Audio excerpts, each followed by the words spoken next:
So the first one is by Marc on bank branches and the allocation of. Okay, thank you. Thanks to the organizers for putting our paper in the program. This is joint work with Olivia and Gustavo, who was at the central bank when we started the project. We're using data from the central bank, so the usual disclaimer applies, and we're trying to think about how branches affect the allocation of capital across cities. So, to start, in spatial economics, we think about the determinants of income disparities between places. Attention has been put to things like productivity difference or market access difference, meaning that there's places where transporting goods is very costly or transporting people is very costly. But in most analyses, in the background, there's the assumption that capital moves perfectly between cities, and on top of that, you incorporate frictions to the movement of people or goods. So a typical way in which models on spatial economics typically look is you have an investor that can invest in every city in the country. So obviously, by non-arbitrage, the marginal productivity of capital is going to be equalized across cities.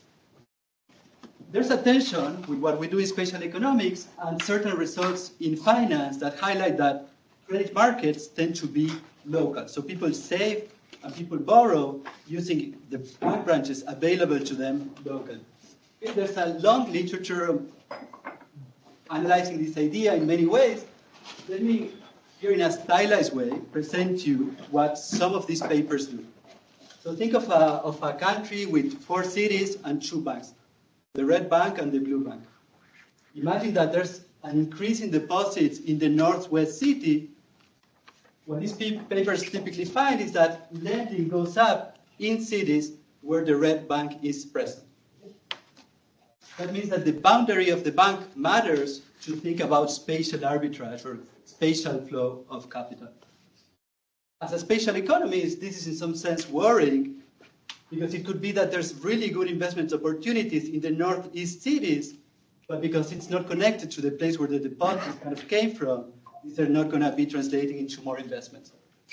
So what we're going to try to do in this paper is to take the results from this empirical literature seriously and try to use the models in spatial economics to think about the aggregate effect. So if credit markets are segmented, as this type of results suggest, then what are the macro consequences for a country in terms of GDP, welfare, and the misallocation of capital? So that's a big research question in these papers, and we're going to essentially do 3 things. The first thing we're going to do is purely empirical, and we're going to use these great low-level data sets from Chile to first replicate the results in the literature, something that looks like this, but also extend the results in 2 ways. Our first contribution to the empirical literature is going to be to show that deposit shocks lead to lower interest rates on loans by the exposed banks. Okay, so this is kind of intuitive. The mechanism by which the red bank increases their lending when they get more deposits is by decreasing their interest rate on loans relative to the non-exposed banks. The second set of empirical exercises we're going to do are related to heterogeneous effects of deposit shocks on lending. A lot of mechanisms that we think about when we think about spatial economics and the propagation of shocks are mediated by distance. So the first thing that we look at is whether distance plays a role to understand the spatial propagation of deposits. And we find that it doesn't. When a bank receives more deposits, lending increases similarly in cities that are close to the original shock and cities that are far from the original shock. And this should not be surprising given that most of the deposits and money is digital, so you don't really have to carry a fund from one city to the other. The second heterogeneous effects analysis we're going to do, and it's going to be more consequential, has to do with concentration and market power. I'm going to show you that lending increases by more and interest rates go down by more in cities where local credit markets are less concentrated. Okay? So very stylistically, in a very stylized way, think of this city where the red bank and the blue bank are competing. The demand for loans for the red bank is more elastic here, than here, where it's the only bank present. Okay, so not surprisingly, if you come from IO, for example, we find that lending increases by more and interest rates decline by more in cities with less concentration. Can you say, Yeah. it's a bit surprising. So think of the imagine so you have a monopoly on the left, where you get more deposits that lower your marginal costs, etc. So you're going to lower the interest rates a little. Exactly. Now imagine you have perfect competition in the red blue, perfect competition. That means that you don't have to lower at all in order to expand. You can just lower because everybody charges the exact same interest rate. So you just lower it infinitesimally, and you can expand whatever you like. So it's not true. It's that from theory. Yeah. It's the effect of competition on the prices is ambiguous. So I agree that if you go to the extreme case of perfect competition, that's true. But if you move within the world of oligopolistic competition models, I think that's what we would find. We're going to have cities where one bank. This is just for like illustrative process. So I guess one way to interpret the results is that there's no perfect competition in the credit markets, because otherwise we would not find what we find. That's not a way to think about it. So the first thing these are the first things we do in this paper, and they're going to be important because they inform us about which ingredients to put into the model. The second thing we do is take the models that people use in spatial economics to think about capital and investment, and extend them by adding a network of banks that operate in certain cities. The key mechanisms are going to be the following. Banks are going to be subject to a balance sheet constraint, so if they want to give loans, they're going to have to capture their deposits from people. And they're also going to have access to an interbank market where they can borrow from other banks. You can anticipate that in order to match the results, empirical results, there's going to be to have some frictions to that interbank market. Okay? We're going to add them to the model, and one of the key goals of the quantification is going to be how high those frictions have to be in order to replicate our empirical results of differential lending responses when you get a deposit shock. The second ingredient in the model is going to be local market power that we're going to need to rationalize our results on rates. But in particular, beyond the deposit shocks, you can think that local market power has an effect on the level of interest rates that prevail in different cities. Through the lens of the model, cities with more banks are going to have more competition and therefore lower interest rates. So that's the model. We add banks on top of a quantitative spatial model with investment. We estimate the model using data from Chile, in particular those empirical reduced form results that I showed you earlier. And this is what we get. The differences in interest rates between cities are high. The interquartile range of city interest rate differences is 170 basis points. So take condition on a bank and look at the difference in interest rate that they charge on different cities. That's kind of the number that we're showing you here. And that obviously has implications for welfare and for GDP. We look at those by shutting down different mechanisms separately and seeing what happens to GDP. Our main quantitative result is going to be that interbank frictions are not super important. So if you remove the interbank frictions, you get a little increase in GDP. But market power has a significant effect on GDP of 0.5%. Just to give you a sense of this magnitude, this is high relative to what people using this kind of model tends to find. The final thing that we're going to do in the paper is to use the model to think about bank mergers. Bank mergers are a policy challenge that the emerging markets typically face, whether to allow two banks to merge or not. And from a spatial perspective, we have something to say about where are the welfare effects of these bank mergers coming from. In particular, we simulate all bank mergers or two bank mergers in the Chilean economy, and we find welfare effects ranging from -1.7 to almost negligible. And these are going to be closely related to the geographic overlap of the banks. If you want to think about mergers in the traditional way as a trade-off between efficiency and concentration, through the use of our model, this is exactly what arises. When two banks are geographically in the same cities, the effects on markups of allowing them to merge are going to be strong. And if the two banks take separate sides on the interbank market, when you allow them to merge, they bypass those frictions, and that leads to an efficiency gain. So that's how the typical concentration versus efficiency trade-off looks like in our model. That's a summary of what we do in the paper. Let me jump in now to the details. Well, let me quickly tell you about the literature. We mainly contribute to the literature in spatial economics and finance, and thinking about the interaction between the two. And because our focus is on differences in interest rates between cities coming from the branch network, this paper also relates to the literature on misallocation, where in particular we focus on how spatial differences in interest rates lead to differences in MPK between cities. Okay. Marcos? Yeah. Especially relating to misallocation, do you take into account somehow defaults on loans? Perhaps my cost of capital goes down. Now I'm willing to lend to riskier projects. No. The only place in which we take that kind of thing into account is when I show you this number that within bank, between cities, difference in interest rates are 170 basis points. We do that analysis controlling for all the characteristics of the borrowing firm and loan. So this number is not reflecting differences in interest rates in our empirical analysis. And in our model, there's nothing of the sort. So we are not going to speak directly to that, but we control for that empirically.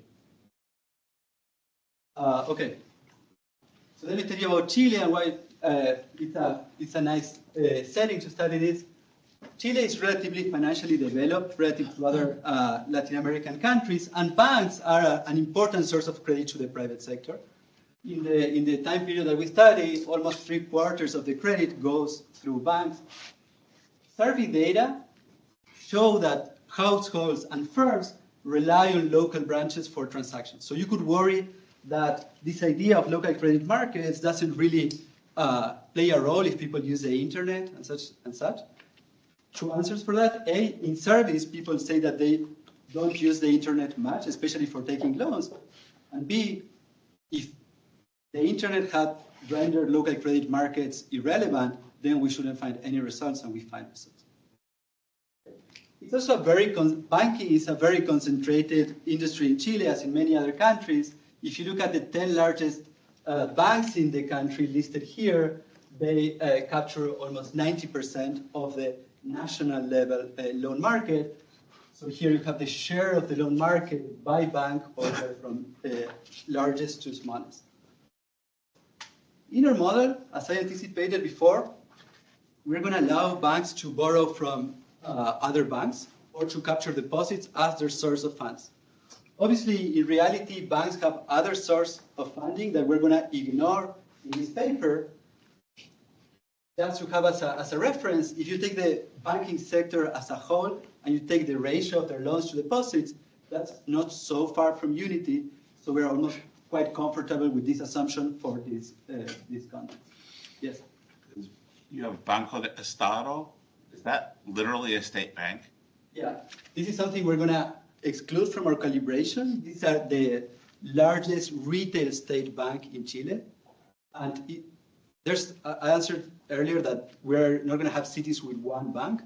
The few cases where you have that in the data is because the state bank opens in a very remote village, for example. But we're going to exclude those. Yeah. And then are you going to look at any way of the international affiliations of these banks? Not in this paper. We think that's a really interesting area in which to extend these ideas to think about how financial globalization affects regional. Santander, I don't care if I can't borrow from the next bank. I can borrow anywhere. Sure. I agree with that for the cases of Itaú is a Brazilian bank, for example. We're going to assume that all of them are interbank.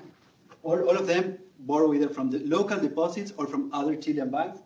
In the aggregate, that's not so far. You are totally right that if we take Santander, we can say it here, they have 20% more loans than deposits. Probably that's coming because they can get whatever tomorrow.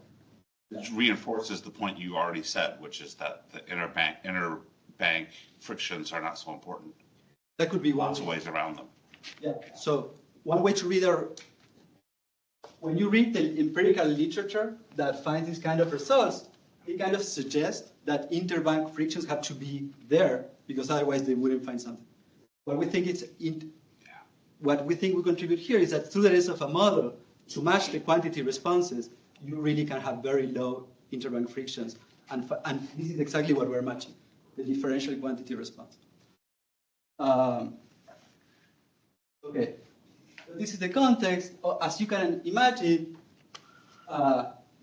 there's 10 banks that capture most of the national loan market, but if you zoom in city by city, you're going to tend to find way smaller number of banks.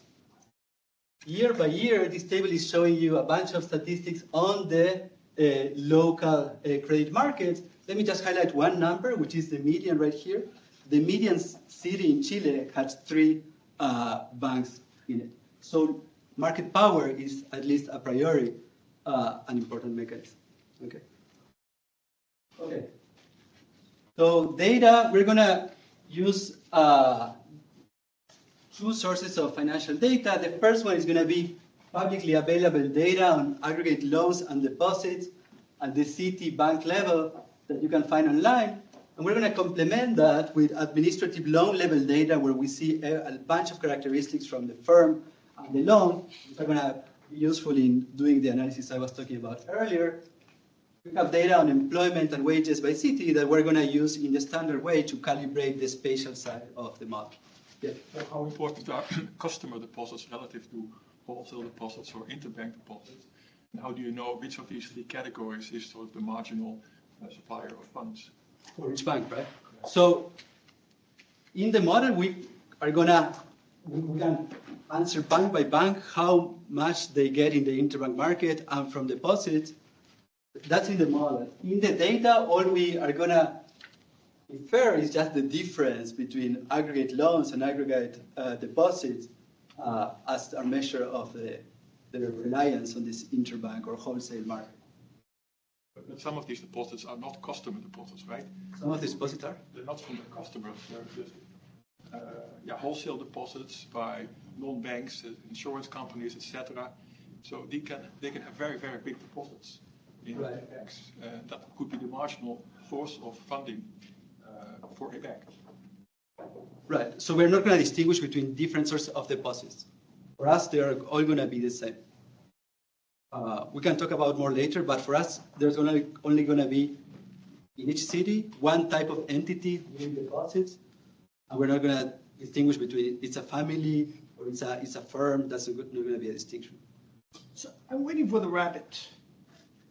You're going to have some shocks to these banks. What is it? Let's go there. Let's go with Shuttle's rabbit. Let's go. Perfect segue into the rabbit. So let me now show you the empirical exercise that we're going to do about the spatial propagation of shocks.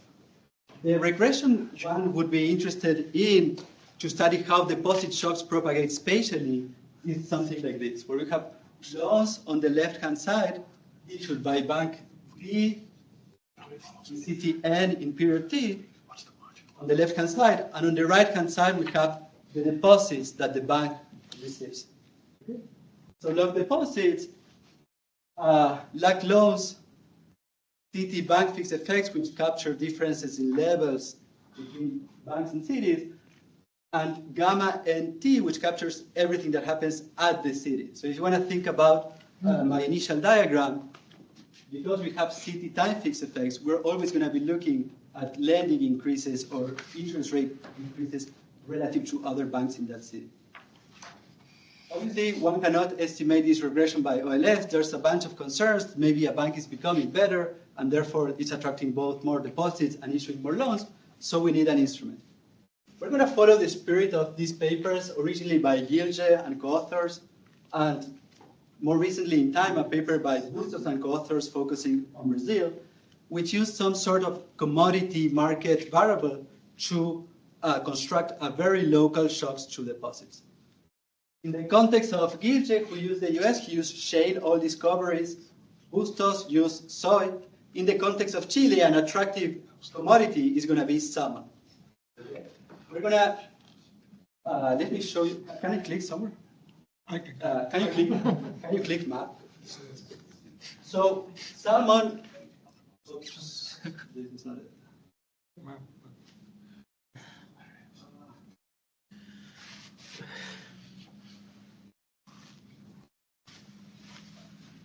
I need to click again, but... Okay, let me just tell you. Salmon, if you think of Chile, Chile is like a big line. Salmon is concentrated. You can think of it as one point in the line. Almost all the salmon industry, which is big at the national level, happens in a particular area. And the headquarters of these firms tend to be located there, employment happens there, and so on. That's going to be useful for us when we try to study the gravity part of our analysis, where we try to see how deposits translate to more lending at different distances. Let me get back to this slide. So what's the instrument that we're going to construct for deposits at the bank level? We're going to interact the bank's reliance on the fishing area for deposits in the pre-period. That's kind of the exposure of Bank B to movements in the price of salmon and the price of salmon lag. Okay? Yes. Sorry. The price of salmon, I see it at the positive shock, but it's also a non-shock demand, right? So when we estimate this equation, we're going to exclude all cities that have some fishing activity in order to try to eliminate what you're talking. When salmon prices go up, the fishing firms are going to obviously probably get more loans. So we're going to exclude fishing cities when we estimate this regression to address that. Okay, so you're trying to get the price of salmon goes up, the fishing guys sell more salmon, increase demand for everybody else's products, and you are trying to get just everybody else's products. So the price of salmon goes up, deposits go up in different banks differentially, depending how much of their deposits come from these areas. Yeah. And we're going to see how much they increase the lending in other cities that are not the salmon cities. So in the back of our minds, the balance sheet constraint for the bank is 1. So they can take the deposits and lend it in different cities. Sorry, but there are kind of industry-to-industry connections that are still contaminating this IV, right?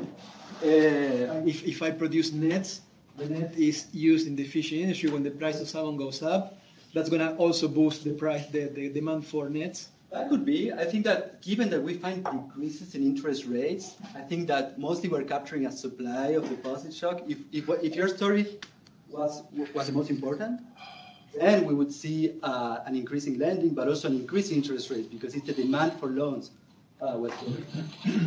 So conceptually, yes, and maybe we could do something more sophisticated, eliminating also this higher order exposures to fishing. We're not doing it right.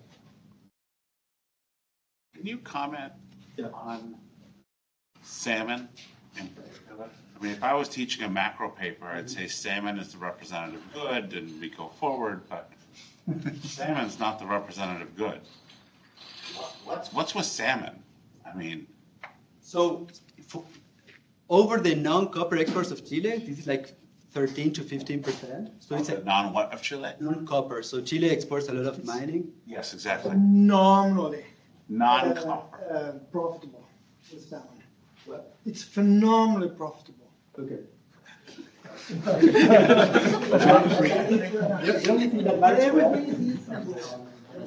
I listened to the Norwegian. So, I mean, for us, the only thing that matters is whether we sort of get a first stage here, right? So you are concerned about other general equilibrium effects that maybe are related to movements in the price of salmon, or what is the concern? It's just salmon is one of thousands of things you could have put down. Sure. From my perspective. Oh, okay. I know nothing about Chile other than that it's linear. Okay, that's actually related to Spanish. So it has two main advantages. One is concentrated in a geographical point. So we can do this distance analysis in a very clean way. Second, headquarters and activity are in the same place, which is not something you get with mining. Which therefore you have to take a stance on, are these profits going to Santiago, are they going abroad? Okay. So let me show you the results. This is in the first column, we have the first stage. And in the next columns, we have the IV results on how lending responds to deposit shocks. I need to hurry up a lot. You get 0.11. Okay, so that's the first result I show you in my diagram. Lending increases differentially more in banks that get this deposit shock instrumented to Salomon. When we interact the deposit shock with distance to the phishing cluster, we find no significant interaction between those two variables. But when we interact the deposit shock with Bank N's market share in a city, we find a negative coefficient, meaning that a deposit shock leads to less lending in a city where you're a big part of the market, in line with the IO intuition. Okay. Let me move to the second set of empirical results I talked about earlier, where our outcome variable is the interest rate that Bank B gives on loan L issued to firm F. And on the right-hand side, we have, again, deposit shocks. We do the same IV, on the same IV strategy.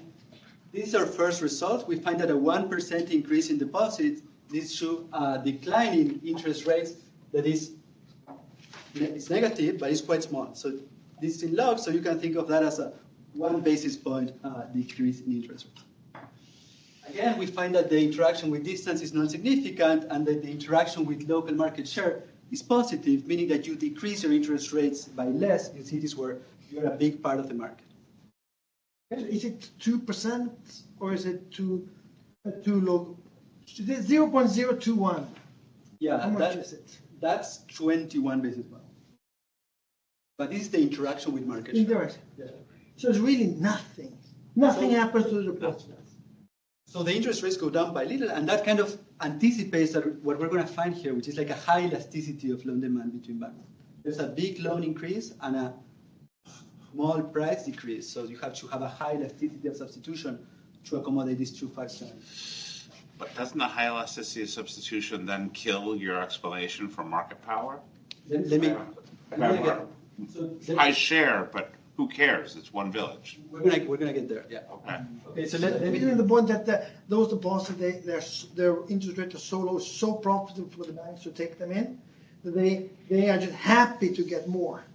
And if they don't lend it out, they lend it out in the interbank market or something like that. They're still the rate they get at the interbank market is still going to be higher than those deposit rates.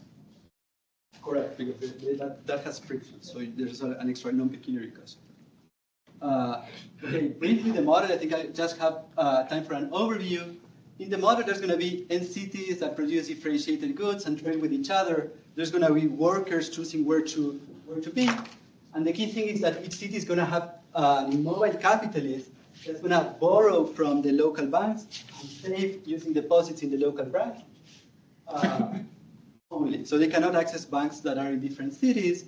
Taking the behavior of these capitalists as given, banks that observe the branches where they are present are going to choose their city-specific interest rates to maximize profit. And finally, there's a frictional interbank market.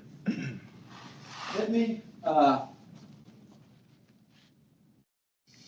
quickly go through this because I think it's where the interesting economics kind of come from.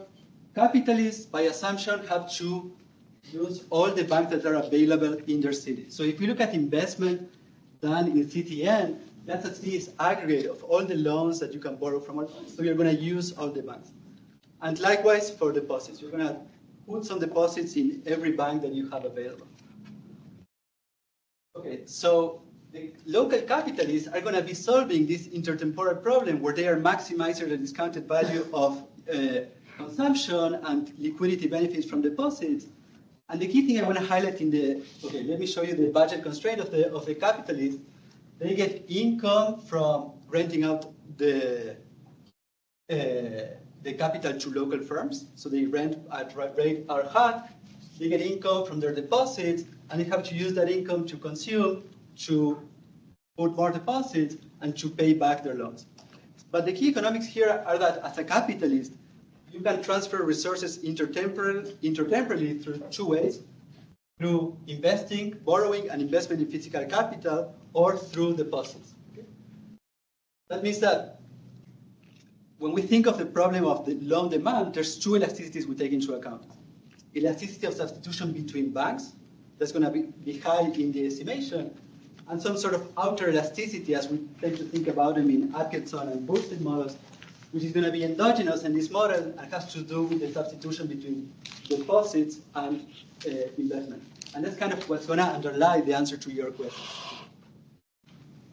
Okay, banks are oligopolistic, so they are going to, let me go quickly to the result. They're going to, this is a result that probably all of you have seen before. We're going to charge markups that are proportional to the market. They're going to be related to elasticity of loan demand in each city, and that elasticity is a weighted sum of the interbank elasticity and the outer elasticity of investment. I'm going to have to skip a bunch of things. Let me just show you the counterfactual analysis that we do. One thing we do is we correct markups. I just show you the expression for markups in the model. We can go to a monopolistic competition benchmark. Therefore, banks charge the same markup in every city. That leads to an increase in GDP of 0.5%. The mechanism through which that happens is a reduction in MPK dispersion between cities. Eliminating financial frictions has a negligible effect on GDP. We analyze mergers, but let me just conclude. What we do in this paper, we start from the observation that credit markets are local and that capital therefore does not flow freely between cities. We fit empirical results following that literature into a macroeconomic model and find that market power is important while interbank frictions are not. And this sheds some light on the costs and benefits of bank mergers, which we think could be useful. Okay. So that's it. Sorry, I had to rush.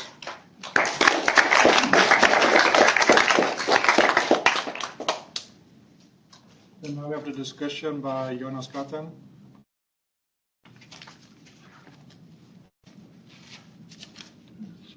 Okay, thanks so much. All right. Yeah, so I'm very happy to present this to discuss this paper. Just a quick summary, especially because this was in the end now maybe a bit rushed, so I repeat this again. So the research question here is: how does the location of bank branches and imperfect competition in credit markets affect the spatial allocation of capital? And so there are two parts to the paper, and part of why he couldn't get through all of it is it's kind of rich, and like these having two very fleshed out parts. I like both of them a lot. So there's the empirical part, working with this Chilean data, where you have those bank location level data, but then also on top of that, this loan level data at the bank location level. Okay. And here what you show, or what the paper shows, is that bank level deposit shocks, having the Salomons shock, increase lending and also lowers interest rates. And then they have these differential effects showing that there are stronger effects in more competitive local markets, and that motivates a big part of the model. And then the second part is the model part. So there's this quantitative spatial model, and with these two main parts, basically these oligopolistic banking side that maps to the empirical results on these differential effects on depending on how competitive local bank markets or local markets are in terms of the bank composition, how that affects interest rates and lending, and then this frictional interbank lending mechanism that we also talked about quite a bit already. They then estimate and validate the model on the reduced form empirical results. You didn't have time to show that, but actually I think that that's a really nice part of the paper, of to mapping these empirical results that in the first part to the model, and showing how to invert the model in different parts, and doing that. I think they do a very, very good job on this. And then in the very end, so they show a couple of results. The first one is on the overall cost of market power. So we just saw this as just before, the GDP reduces by about 0.5 percentage points if you completely eliminate market power or go to this monopolistic competition benchmark. And then there's also the sidal mergers. You didn't have time at all to talk about this, but so I think there's something interesting there that they highlight this interesting trade-off where basically by better spatial, there's kind of the benefit side of a merger is that there's better financial market integration, right? So I'm a bank, I get some deposits in one location, I can kind of distribute that better across space, right? But then there's also the negative effect from competition. I think that's an interesting policy trade-off. So I want to make 5 points. Some of them are relatively quick. So the first one is on the IV strategy. So you talked about this. So there are basically these two sets of main equations. One is looking at the loan level response, the quantity response, and one is on the loan rate, so the interest rate, the price response. Okay.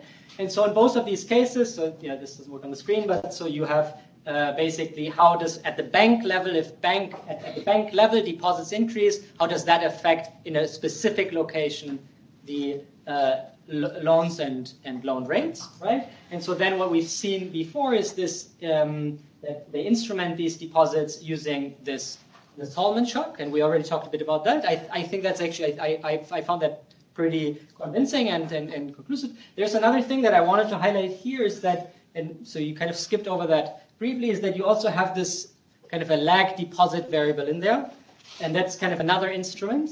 And I think in the paper there's not like a super strong argument for this. It seemed to me that you need that because you don't get enough of an F-stat just from the Salomons shock.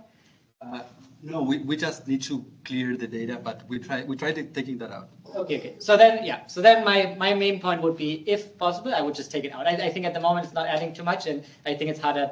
The exclusive restriction for that one is just, I think, weaker. It's harder to defend where that's coming from. There's another thing that, just a small thing, and mostly I just wanted to make a joke out of this. So you have this. You have here like t minus 4, and then you have t minus 4 here, but then for the Salomons shock you have t minus 3. And so that like just looks a bit fishy to me. And the second point I want to make is, so you actually, before you sent me the email, you said like one thing that you would like me to comment on also is of how you map the empirical results to the model. And so I think one of the things where you don't discuss this much in the paper, I think it's probably important quantitatively, is that you need in the empirical results, you need to take some stance on. You want to exclude some things that are kind of just nuisance and they're kind of hard to think about in the empirical results. But then in the model, that's the model of the Chilean economy, right? And so there you kind of need to take the stand that these results are representative for the Chilean economy. And I think there are a couple of decisions you make there, right? So the first one, and this Jeff asked briefly about this. So you have this Banco Estado. You kind of exclude this from some of the empirical analysis, but it seems like a very important bank, and I think it's very hard probably to model what exactly the state-owned bank is doing. So I can understand that in the model you don't really want to do it, but it seems also like very important. Well, first approximation, the state-owned bank is always doing nothing. Right. So actually I didn't fully even understand in the paper whether so I understand you drop it in the empirical results, but I didn't fully understand whether you literally drop it from the data for calibrating your model, or whether it's in there for the calibration. So this I wasn't sure, but make that clear. I think that's very important. And then there's also other things. So for the loan level regressions, for example, you drop the cities with fishing employment. Gustavo made a point about this. I think it's a sensible thing to do in the empirical part, but then it's not actually clear to me how you do it in the model part of whether you drop. I think they're back in there. But I don't, the cities that you dropped before, I think they're back in there or not, I don't know. We brought them to replicate exactly what we did. Okay, good. Yeah, very good. Yeah, I think so then I think, so you didn't even get to this at all now. I'm just going to mention this. I think from when reading the paper, I think what is really well motivated right now is this, you have these local bank branches, and you have this oligopolistic competition part, and you have this frictional interbank market. But then kind of the starting point, or like the backbone of this model is this Kleinman et al. Paper where you have these different locations and you have a capitalist locally and you have perfectly mobile workers. And I think just kind of a lot of these features of that model are just not motivated at all from the empirics. And so it's not clear to me why you need migration. It seems to me like, well, we are spatial economists, and so that's kind of the model we think about. But I think it needs to be a bit more than that. And so especially, so this perfect mobile workers, some of it is for tractability, but some of it is like some evidence for this. The trade part, that's maybe less contentious, but I think especially the migration part. And then the fixed bank branch network, I have kind of a comment on this in the appendix of what maybe something that you can do about this. I think it makes sense that that's sort of fixed. And I think now you even showed a graph now that it's kind of seems also a reasonable assumption that this is kind of fixed over time, but that wasn't in the version at least I read. I didn't see that, so it's good. The model. So you were also quick on this in the end, but so one of the model comments I wanted to make is. So there's this model part. So this is this Kleinman et al. So some of you might know this paper, some of you don't. So the structure is you have kind of workers, they're perfectly mobile, they're hand to mouth, and then you have this local capitalist, and that local capitalist is really just local, and that capitalist takes all the capital, takes all the deposits, they do basically all the local capital accumulation and things on. One thing that I found, I didn't find very convincing, and maybe it's partly just a writing thing, but so you literally at the moment assume, or you write this, that new investments, so like new capital investments, are literally like a CES of bank loans.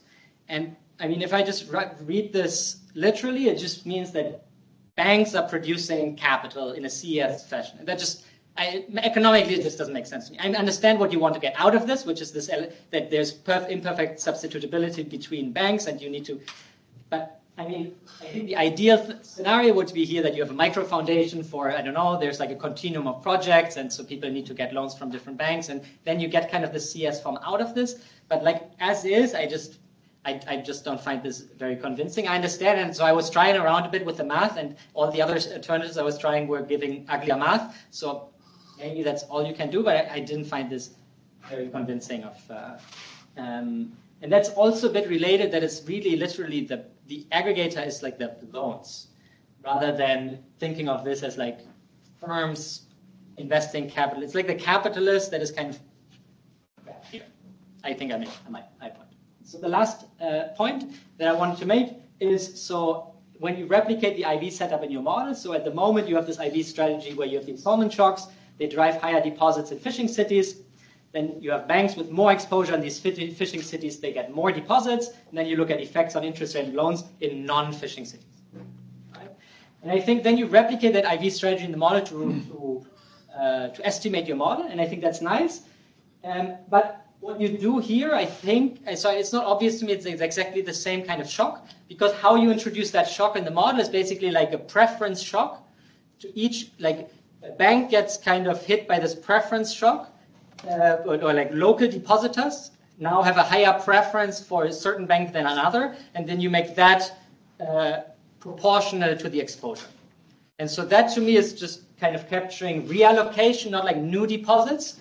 So I think there I'm not sure if like you're missing something. And then the other thing that's maybe more technical is that I think at least in the calibration I saw that this kappa thing, like the preference thing, you kind of normalize that within a location. And so then when you add this, you do a proportional shift of that. It's not clear to me that it's actually, that you can compare that across locations. Yeah, that's a more technical point. Good. I'll stop.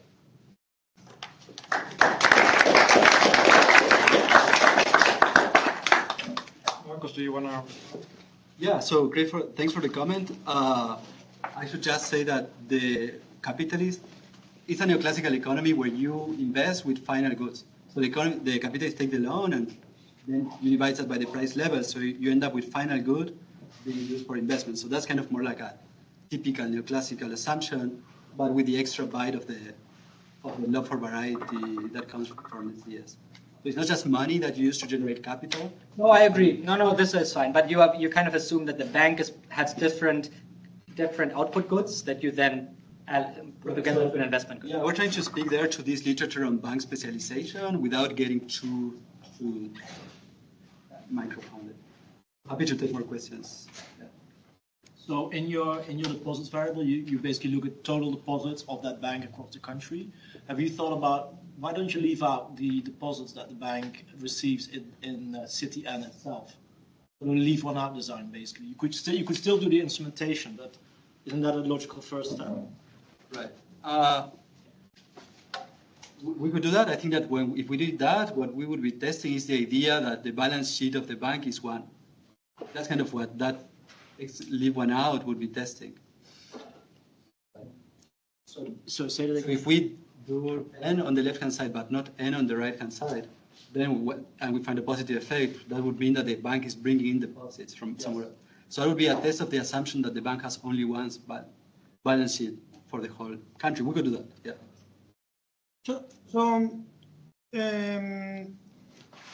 I guess bank deposit is a main savings vehicle for these workers. Yes.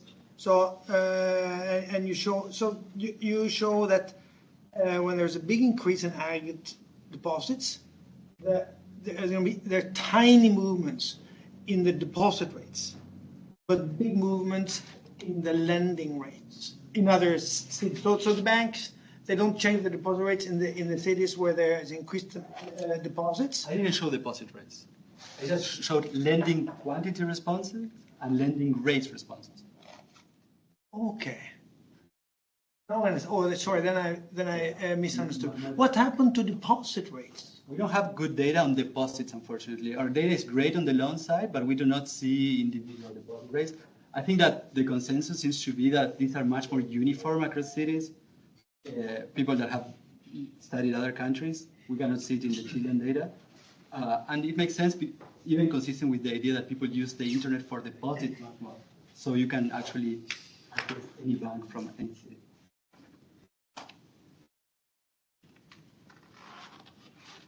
The final question, Jeff. Can you tell us a little bit more about the structure of the industrial organization? So you're using the fact that there's a bank in a fishing village, and then they have another branch somewhere else in the country. What do we know about the geographic patterns of how banks choose their locations? Yeah. It would be lovely for you if it was completely random, but it's not. The only thing, I think that coming from the US, where you have this history of bank branch regulation, you see these patterns of spatial clustering. In Chile, we don't. So we did like the typical Conley and Topa analysis of whether market shares are correlated geographically, and we find no pattern of that. So it's not perfectly random, but banks do not cluster in places, so you can think of them as scattered. That's a fantastic answer. I'm still gonna say though that it would be nice for the paper if you told me what does determine, not just what does not determine, but what does determine the location choices of banks. Okay, thank you. Then we move to Samuel Marshall from Oxford, who's going to talk about minimum wages and spatial economics. Great, thanks. This is joint work. I should say this is gonna a nice work with the program. This is going to be a good transition between spatial models and search and matching. So this is joint work with my wife. So everything that you like in the paper, I give credit to her, because I know it's Okay, so internal migration is common around the world. You're going to notice, so in the U.S., 30% of people live outside of the state in which they were born. And in many developing countries, between 20 and 25% of people move away from the place where they're born when they're young. Okay, so the literature, the development literature, so this is all I'm going to say about the U.S. for now. So I think actually now everyone in this room cares about development, but in case you don't, you can think that some of this can be applied to high-income countries. So the development literature explains migration flows through three mechanisms. So the first is wage differential, so how much you earn where you are currently versus how much you'll earn if you move. The other is differences in amenities. So here there's a nice forest. Oxford, where I'm from, it's full of smog and terrible. And the third is migration costs, so how costly it is for you to move from where you are currently to the other location. So places that are further away, typically we think of as having higher migration costs, or if there's language barriers. Okay, so but one thing that the literature doesn't talk about is the likelihood of finding a job. And so in this paper, our point is that a high wage, high amenity location with one job or very few jobs isn't going to be very appealing. And so not many people are going to move there. And so actually the example I typically give is between Oxford and Paris. So Oxford and Paris are both very pretty locations. They both have very few wages, but many more people move into Paris than into Oxford because Oxford just has no jobs. Okay, and so you may think, so that there has been some work about the role of job finding and migration. And there's this classic paper by Harris and Tadaro, which is about the decision to migrate, but not the decision of where to migrate. And so that paper, what they're thinking about is minimum wages. And so what those do is they raise the unemployment level in the city and also the wages, and then workers migrate in until the expected wage in the city is equal to the low rural wage. Okay, so we're more interested not in the decision of the point of choosing to stay or to go, but where you choose to go amongst the set of destinations. Okay, and so one issue with this theory of minimum wages is that so in developing countries, the rates of compliance are low. So they may not have the same effect that you would expect in a high-income country. Okay, and then also the employment effects at all levels of development are ambiguous. So a number of papers, particularly the monopsony papers, have found that there's positive employment effects, whereas if you're in a competitive environment, there's going to typically be negative employment effects. Okay, and so what we're going to do is, so we're initially interested in asking this question of how do workers choose where they're going to go. And we're going to use Tanzania's minimum wage. I think I haven't told you that we're in Tanzania. So we're going to use that to help us understand, as a policy that changed both wages and employment, to understand how workers trade off the probability of finding a job and a wage when they're choosing where they're going to go. Okay, so as I was just saying, so what we're going to do is we're going to look at Tanzania, and we have this nice firm survey. And so the survey is particularly nice because it's supposed to be a representative sample of all of the firms across the country. And starting in 2010, they began collecting data on hires and vacancy postings in firms. So I think that's a nice opportunity to study search and matching in a low-income country context. Okay, and we're going to combine this with the 2012 census data to look at the migration flows between locations. Okay, and so then Tanzania imposed its first minimum wage law in 2010. And so the minimum wage, that they set a national floor for all industries, and then for 20 industries in particular, they set a specific minimum wage. So the idea was the ILO has recommended that the country set minimum wages relative to the local cost of living. But they thought the government thought that wasn't a great policy, so they sent people to meet with the leaders of industry and asked them what minimum wage was that they could afford to pay. What ended up happening was the leaders of industry sent their workers to these meetings, and then they told them sometimes these ridiculously high minimum wages, so that 3 years later they had to repeal the law and replace it with a different minimum wage because of all these kind of crazy numbers that they came up with in the first iteration. Okay, and so then we're going to put these things together, and we're going to build this new spatial search and matching model. So you're going to use data from the crazy minimum wages or the after the crazy minimum wage? That's the crazy minimum wage.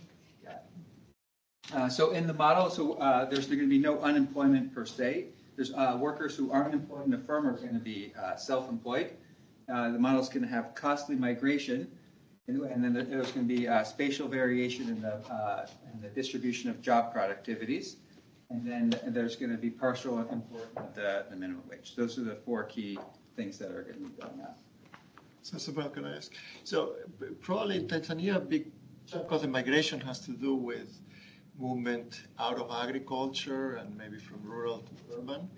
But your data would not capture those movements, right? Because these are people who, in agriculture, they're not working for a wage. They're working in family farms. Yes, so in that case, we're going to count the person as being self-employed.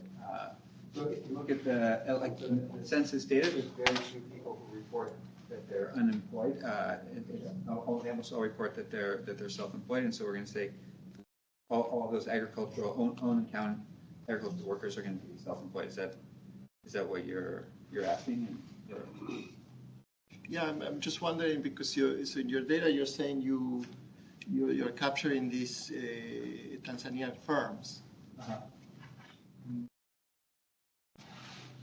Anyway, maybe I'll wait. But I think a lot of the transitions involve ag, non-ag, and I was wondering how that's captured in the data.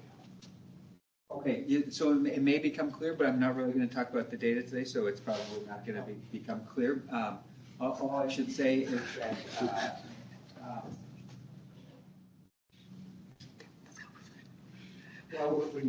I think I think your mechanism is very interesting from the perspective of also thinking about a transition of ag, non-ag.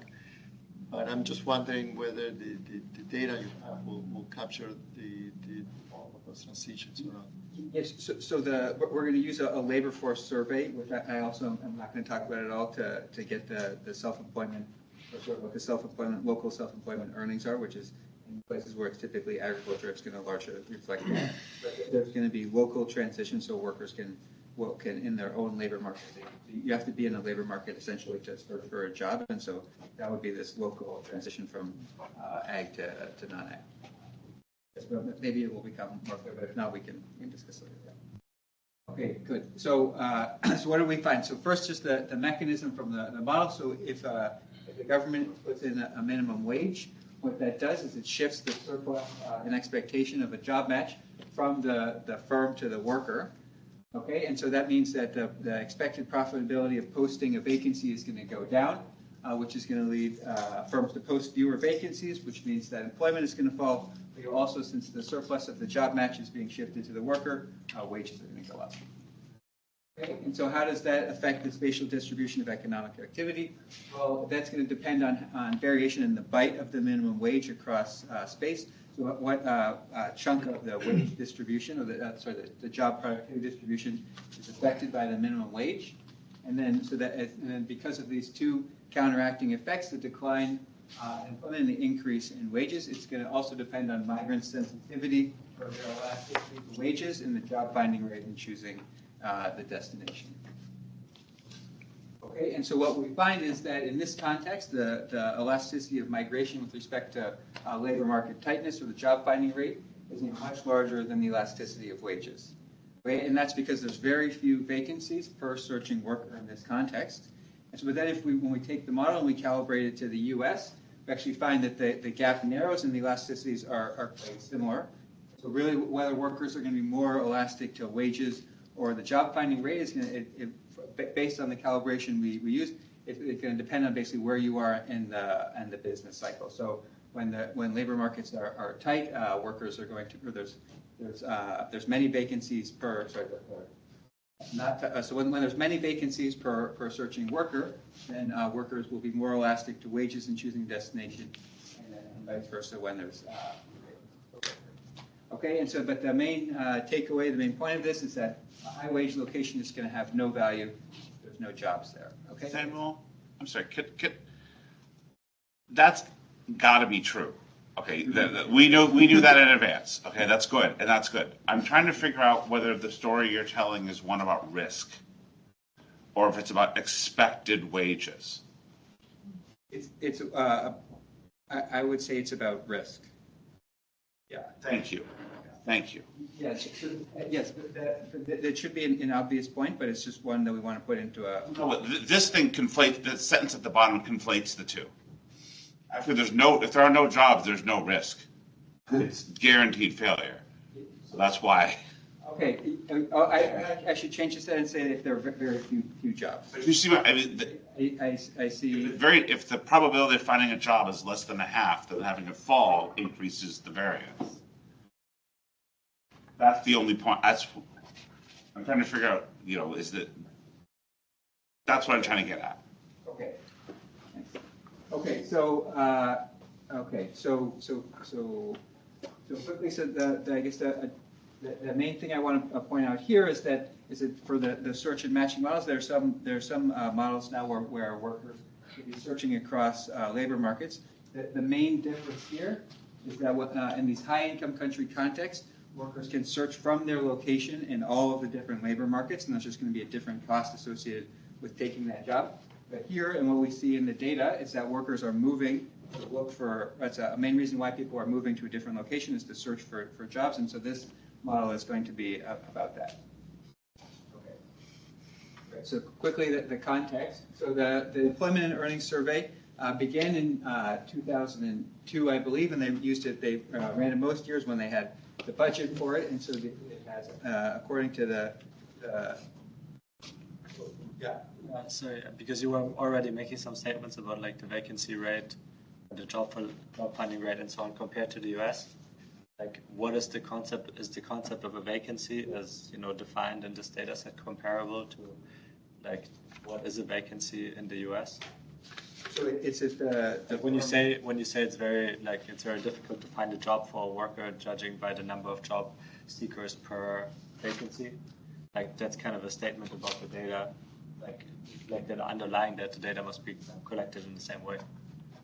So the key difference here is who are the searching workers. So that the measure of vacancies is, I would say, is essentially the same as that they survey firms and they ask them if you have how many vacancies you posted in the last month.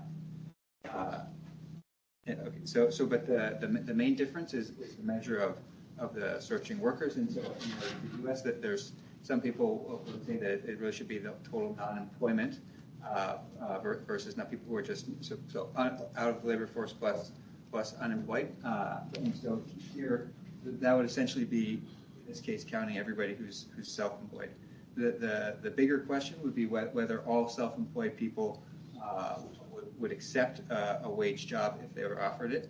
And so our view on that basically is that if you're self-employed, if a high enough, so everybody's not maybe not actively searching for a job, but if you were offered a high enough wage, then you would accept that job. And in the model, people aren't going to accept all of the offers that they get. My question was more related to like word of mouth labor markets. Like, do people really post vacancies in the same way in like Tanzania the way they do in the US, or do they just ask someone whether they can help, or like hiring practices within the firm, all of that? I don't know all of the specific details about how that varies around the country. I know so in Ethiopia, I know that there's in cities there's central job boards, but that there's definitely not this like Indeed or some sort of online source where people can look for jobs far away, and that there's other evidence that the further you are from the jobs, the less likely it is that you're going to take them. So you should think about this in this context. People can only search for jobs locally. Okay, good. So the other thing just to point out here was that the minimum wage. So the national floor was 80,000 Tanzanian shillings, which was about $60 US at the time. And so the minimum wage for the other industry ranged between 70,000 Tanzanian shillings and 350,000 Tanzanian shillings. The 70,000 was for agriculture. That was the only industry that got a wage below this national floor. And then so some of the highest ones here that were almost 4 times as high as the national floor. Fishing, for example, was over 300,000, and so that which was far above any of the wages people were earning before the minimum wage was implemented. Okay, so just to show you here, so the minimum wage wasn't perfectly enforced. So the law, so we don't know what was happening in 2008 or 2009. But before the law was enacted, about 20% of workers were paid wages below the minimum wage, so it wasn't an extremely high minimum wage. And then that fell to about 10% in 2010 when the law was enacted. By 2012, where we're looking at, it was still about 5% of workers were being paid wages below the minimum wage. So the point to take away here is that we can't just assume that there was full compliance with the minimum wage when we're putting it into the model. Some of this could be measurement error.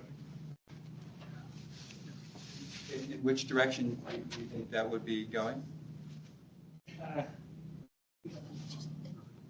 If wages are not precisely measured, this could be.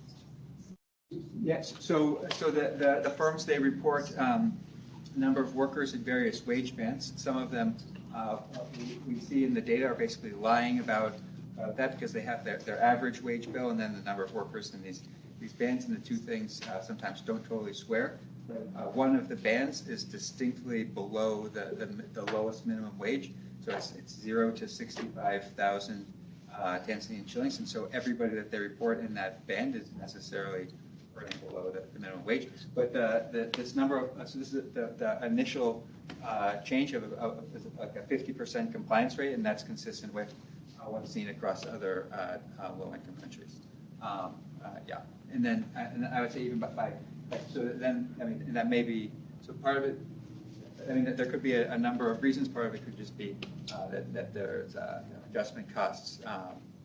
But yes. It could happen because they fired the people who were previously below, or who were or it could be that they increase the wages of those who are below. So it could be that they fired, but the workers just exited. The exit rate is quite high, and that they're then hiring people.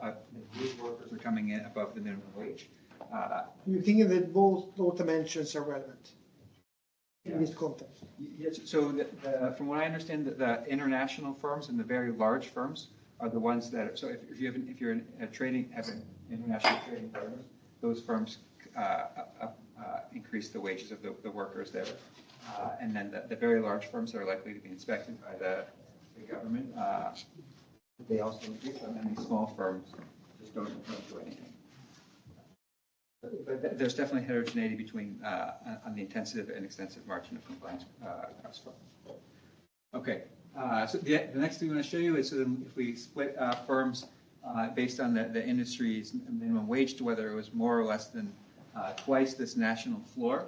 So we can see the number of hires in the firms in the year before the minimum wage was enacted, and the high and the low minimum wage industries were essentially hiring about the same number of workers per employee in the firm, and then the hiring rate fell. These high minimum wage industries fell to the low ones when the law was enacted, but then over time this gap narrowed. So you should think of by here when the new law was enacted that the old one essentially had much less bite because of inflation. And so for vacancies, we can't see what was happening beforehand, but we also see the same pattern. Okay. So the point here is that one might expect if the minimum wage is higher, then firms are going to be posting if they have a higher minimum wage, they're going to be posting fewer vacancies. Okay, the next point I want to make is that looking for a job is an important reason why people are migrating. So if you look at the data, 46% of people say that they're migrating. The main reason they're migrating is to look for a job. Okay, and then of the rest of the workers, so 24% do have prearranged work. But then when you ask them what they're doing, 50% of them are self-employed. So if they do have prearranged jobs when they're moving, these jobs were either temporary, they were never filled. Good. So then, if we look at if we look at now wages and job finding rate as a determinant of migration in the census. So if you just do the OLS regression, what the literature do, you have the average wage, migration cost, which is the average distance, and then amenity. You get this value that an elasticity of about 0.2, so a 1% increase in wages increases the share of migrants by about 0.2%. Okay, and so then here what we're doing is we're looking at that we're splitting up the job finding rate into vacancies and self-employed. So here if there's more self-employed people, so it's essentially more unemployment, that's going to reduce immigration, versus if there's more vacancies, that's increasing immigration. So then here what we're just doing, we're instrumenting for these two with several instruments that we make. And so that the key point here, so if you don't include anything about the job finding rate, then you're going to still get a very high elasticity of wages. But once you include the job finding rate, we actually get this negative elasticity for wages. And so it's not that we think that people are actually prefer having a lower wage. It's just that when the minimum wage was enacted, there was locations that where the wages went up also went down in vacancies, and so these two things are moving in opposite directions. So why will you estimate this in levels and not differences? But you have some fixed effects, so you're effectively estimating it in differences.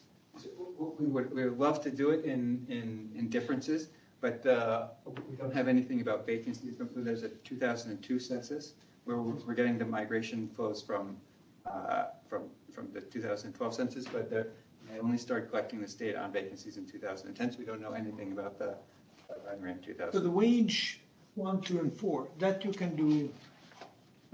1 and 4, you can do the wages you have. Yeah. Yes, I could do that. I can do that in differences. Yeah. Okay, thank you. Okay, good. Okay, so now that's my little bit of motivation for the things that we're going to put into the model, which are going to be new. So so now since this is a macro conference, I'm going to talk about that part of the paper I like.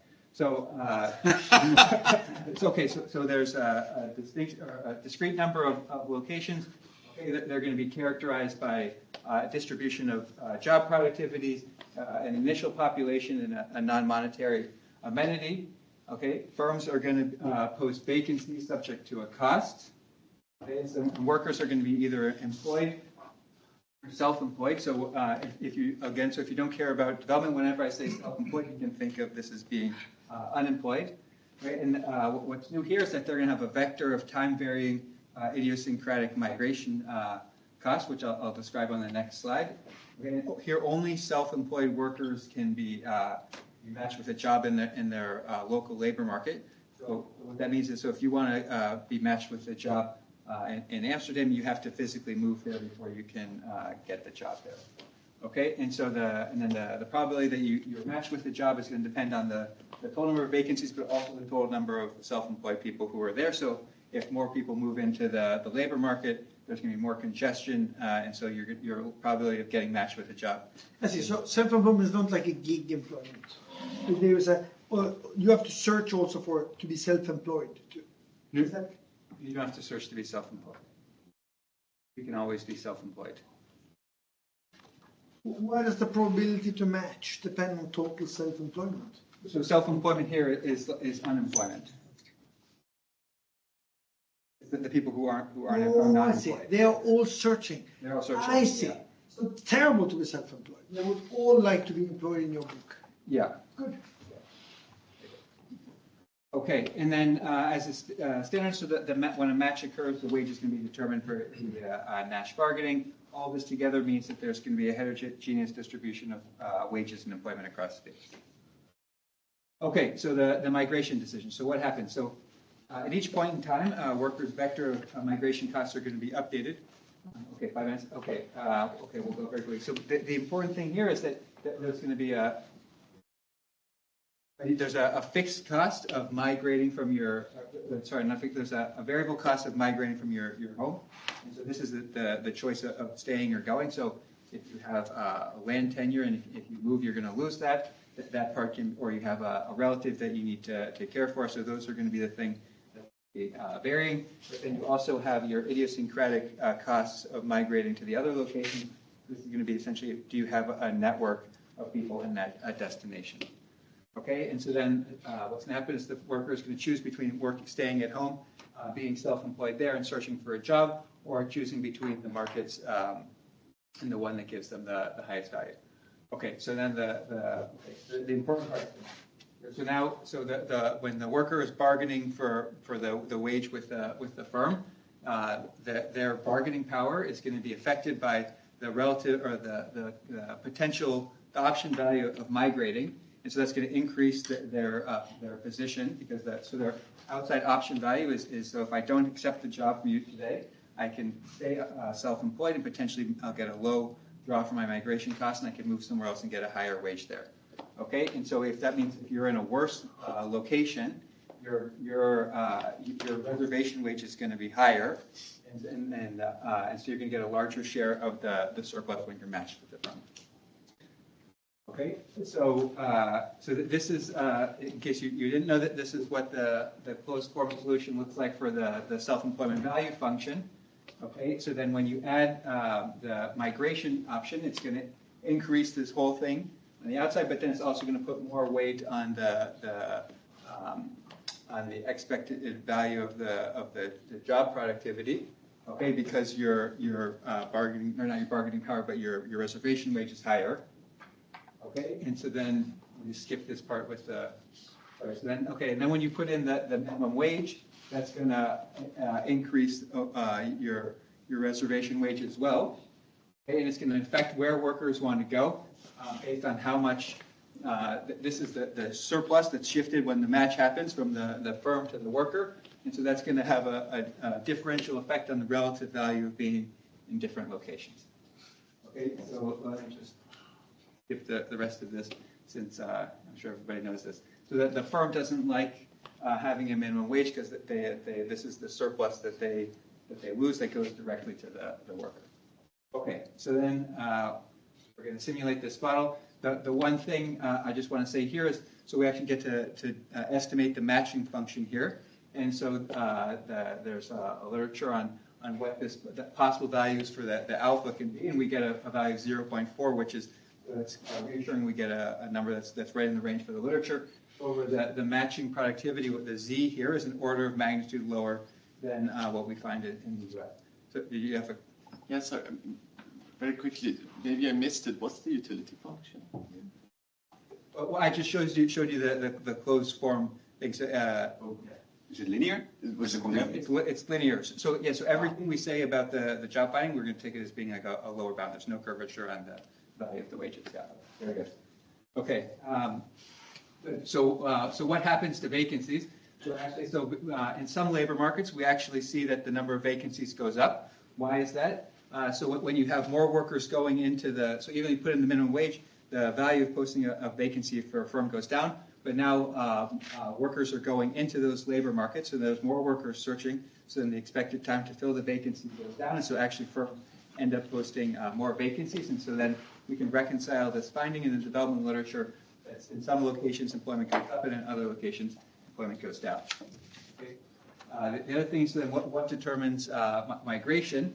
So if you look at this here, so it almost looks like an inverse image. So if you look at where the population is gaining and where it's decreasing, so the places where wages rose the least are the ones that are gaining the most population, and where there's the least negative employment effects are the ones that gain the most population.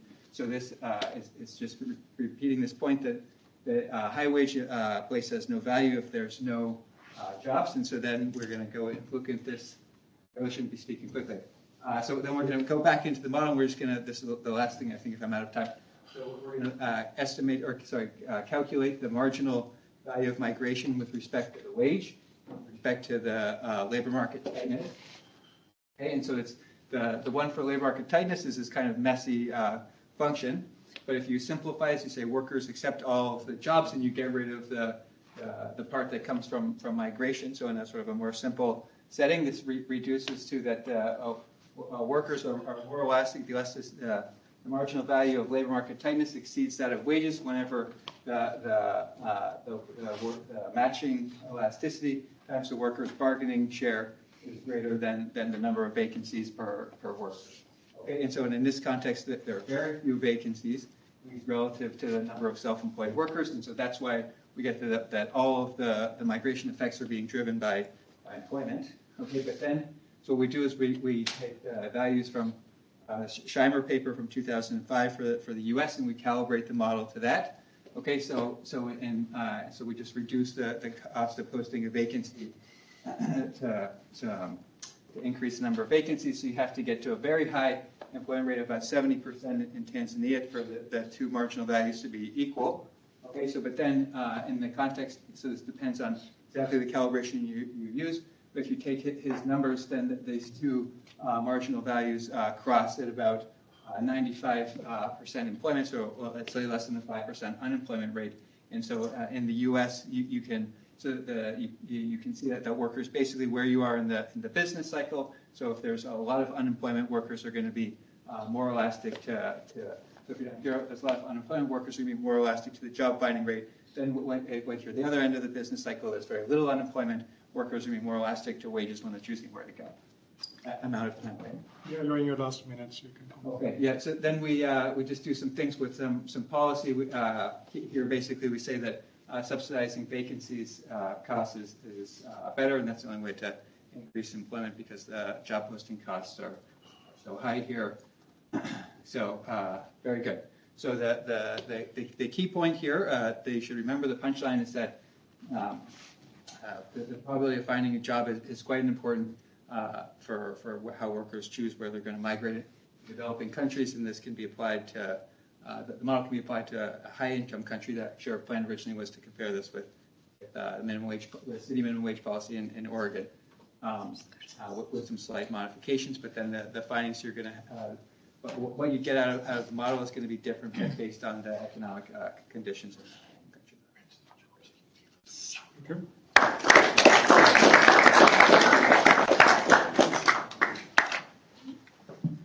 We have a discussion by Marc Witte from Amsterdam.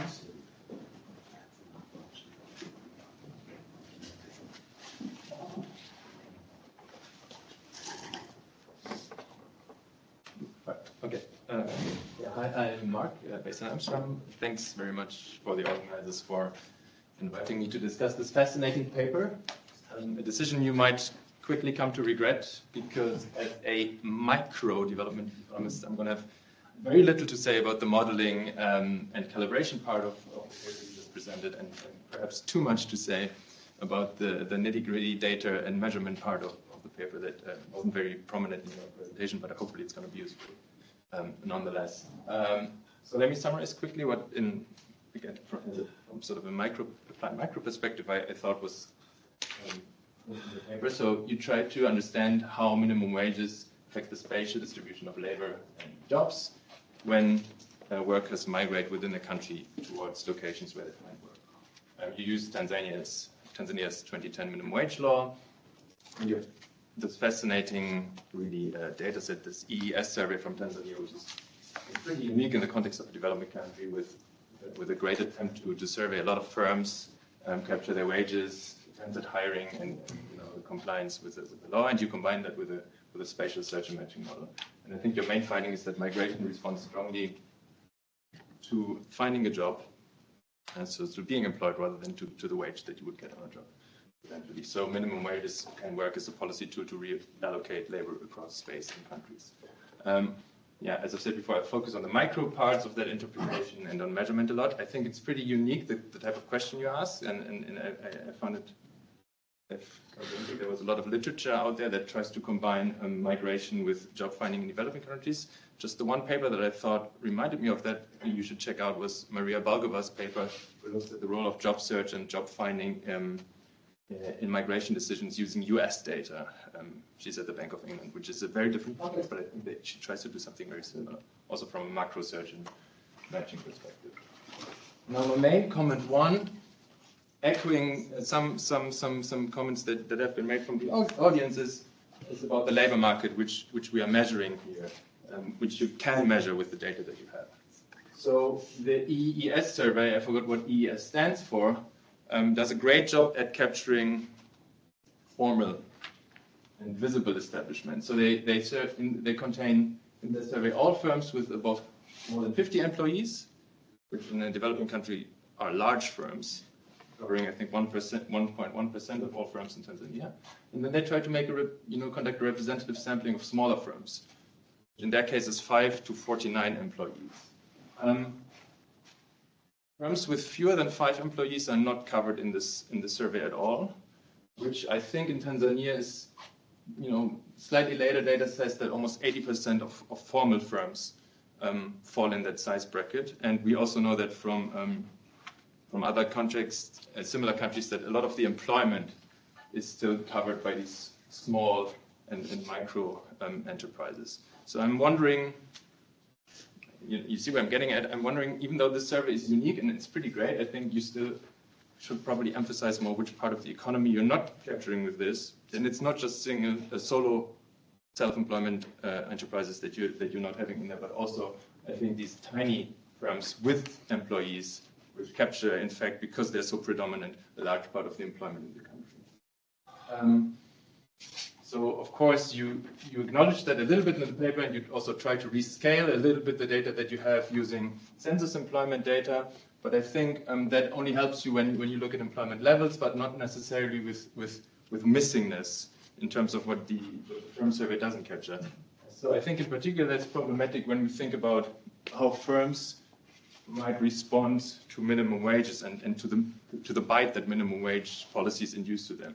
So we've had presentations earlier which which told us about firms in Brazil switching from informal to formal at some point. But I think you can also think the opposite going on, perhaps in poorer countries like Tanzania. Firms might switch from formal to informal in response to being potentially exposed to minimum wage. And even if it's not the firm status as a whole, their policies, their hiring policies, their attraction of workers might switch from formal to informal. Think about whether you post a vacancy for a worker somewhere formally in a newspaper, or whether you try, not to alert any attention that you might want to expand. So your hiring visibility might change, and these decisions are potentially endogenous to the policy. It might not really fundamentally matter so much, but I would love to see this a bit more acknowledged in the paper, and that you predominantly looking at the formal employment market here, in formal vacancies and not in general, or perhaps discuss a little bit how the informal side of the economy, which obviously plays a huge role, might shrink or enlarge as a response to this policy. So that's my first main comment. And the second comment is a little bit about the measurement of vacancies and your tightness measure. So in the modern version of this survey, but I think it's the same as the version that you use, defines a vacancy pretty broadly, which is a newly created, unoccupied, or about to become vacant position, which could be an employer that is actively seeking for a new worker, or that is just sort of has the ambition to search. So it mixes kind of active openings, anticipated openings, ambitious openings that you might communicate to a surveyor, but you don't really ever think realistically that you can fill the position. I'm not sure if you have a lot of data to distinguish between these things, but it might play a role in what you're estimating later on. I know that you can distinguish for the vacancy measurement that you have, I know that you can distinguish between vacancies that are generated to expand the firm versus vacancies that are simply replacement of workers that have left, presumably because they become unemployed, or in your terminology, self-employed again. So is it expansion versus churn? I would love to see a little bit more shown on that. So in particular, when you take your definition of labor market tightness, theta, which are these formally posted vacancies over self-employment, I would love to see some robustness of this measure using more narrow definitions. For example, you could define robustness on excluding people from the self-employment measure that are maybe working, that are less likely to be actively looking for formal sector jobs, maybe people in agriculture and household enterprises. And you could maybe also show robustness to not including these sort of far-fetched, ambitious vacancies here, but actual job positions that firms look to be filled. Again, I'm not sure what is in the data, thanks, but yeah, I would love for you to dig into that a bit more deeper, because ultimately in the paper, the descriptive data part also makes up a large section of the paper, and I think there's plenty of stuff that you could do. In the interest of time, I'm going to skip my main comment 3, which is mostly about the plausibility of the IV assumptions that you make in table 2 of your paper. I'm happy to discuss this later. I'm going to wrap up with a few minor comments, which I think might be interesting to hear more on. You did this verbally in the talk a little bit, but I'd love to hear a bit more narrative about how the minimum wage law actually, was developed, came into place. There's a wage board. Who are the members of this wage board? How do they negotiate with each other? What motivates this law? And to what extent does it also mean that firms can anticipate what's happening in the years prior to the actual policy? I feel like you could write a bit more about that in the paper. Also, it would be useful for me to simply see the extent of internal migration in Tanzania. I haven't seen that in the paper, but just to see what are the migration flows that we have in the country across which districts, which labor markets, everybody just going to Dar es Salaam, or people moving in other directions as well. And then lastly, I think one thing that I thought interesting, you had a policy counterfactual in your model, which is about encouraging vacancy posting by firms, and I think there's literature out there which studies this from a sort of micro-development perspective, what happens in developing countries if you actually subsidize vacancy posting by firms. So you make them not search workers through their social networks, but rather actually make it visible out there that they have a vacant position to fill. I think when you talk about your policy counterfactual, I think it's worth engaging with the literature a bit. But yeah, so a lot of micro input. Thank you very much for this very interesting paper, and yeah, good luck.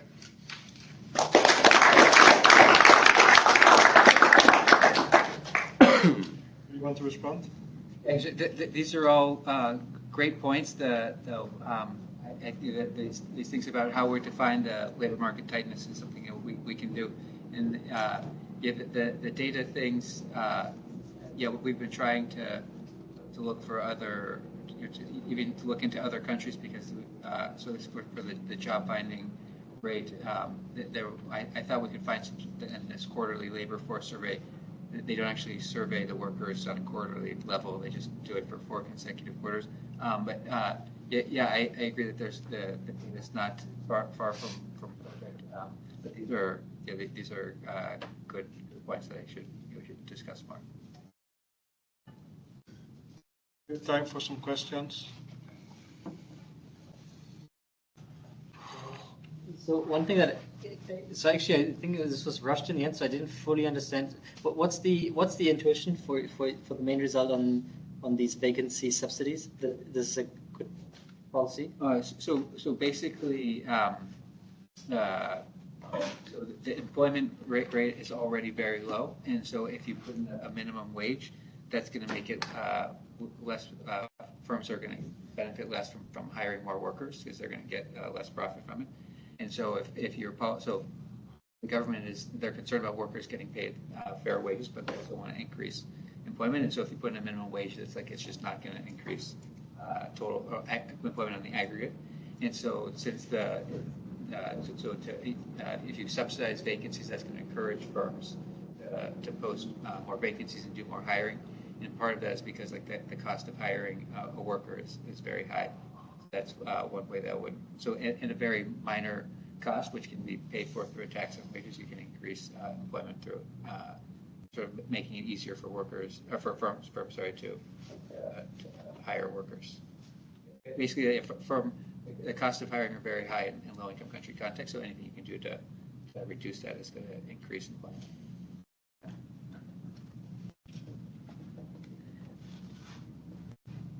Go ahead, please. Okay, so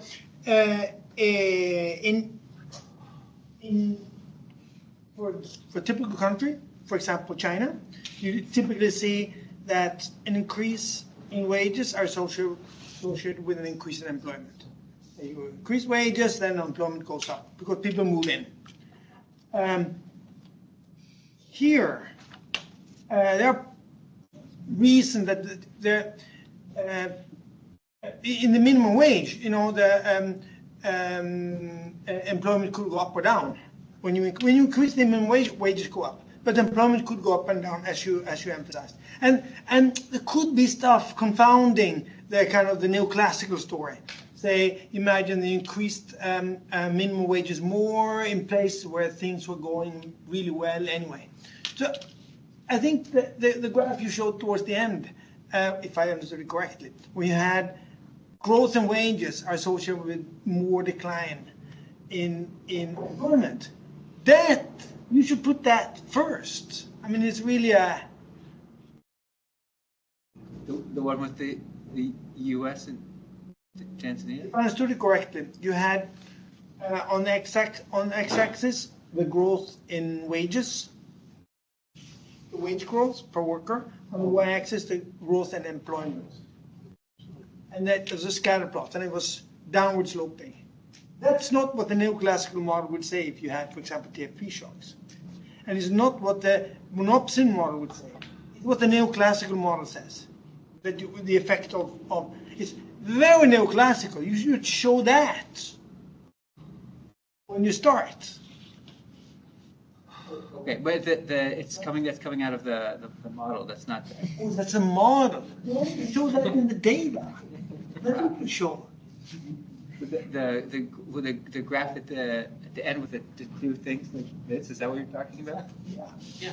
That's some. Just we don't only observe the policy after it was enacted, so we don't observe the equilibrium without the policy, and so that's how we're. So that it's the counterfactual from the. But you assume it after, and then you have crazy minimum wage, and then you remove the minimum wage or change it. Well, you have changes, not you have relaxing the minimum wage. You give the same. You should do it. Yeah. We can do it with the replacement. Yeah. You you. Yeah, maybe it's a small point, but I thought that self-employment was interesting, and you kept referring to it as kind of a non-employment, but I think from other more developed countries, so there's a bunch of literature on the German minimum wage, which had a very high bite in East Germany, I think, where self-employment is just a way for firms to basically not comply to minimum wage, right? So is that another way I could think about self-employment in your setting as well? That this is basically these firms hire self-employed workers that they otherwise would have hired, through a vacancy, for example, but because they're self-employed, there's no clear hourly wage that they have to be paid. So we're assuming here that here a firm is essentially only hires one worker, but that if the productivity is below the minimum wage, our assumption is then that the firms don't comply with the minimum wage, or it's not enforced. Yeah. So, but I guess it would be. I mean, there is some information on the informal workers that the firm hire. So they wouldn't be counted as self-employed. If you're working in an informal firm, then you wouldn't be in the data here. Then that would be we would count you as self-employed. And then anything anything about vacancy posting for informal firms that we don't know about that. We can't. There's nothing we can say about that portion of it. Yeah. Okay. Okay, let's take a break until 3:30.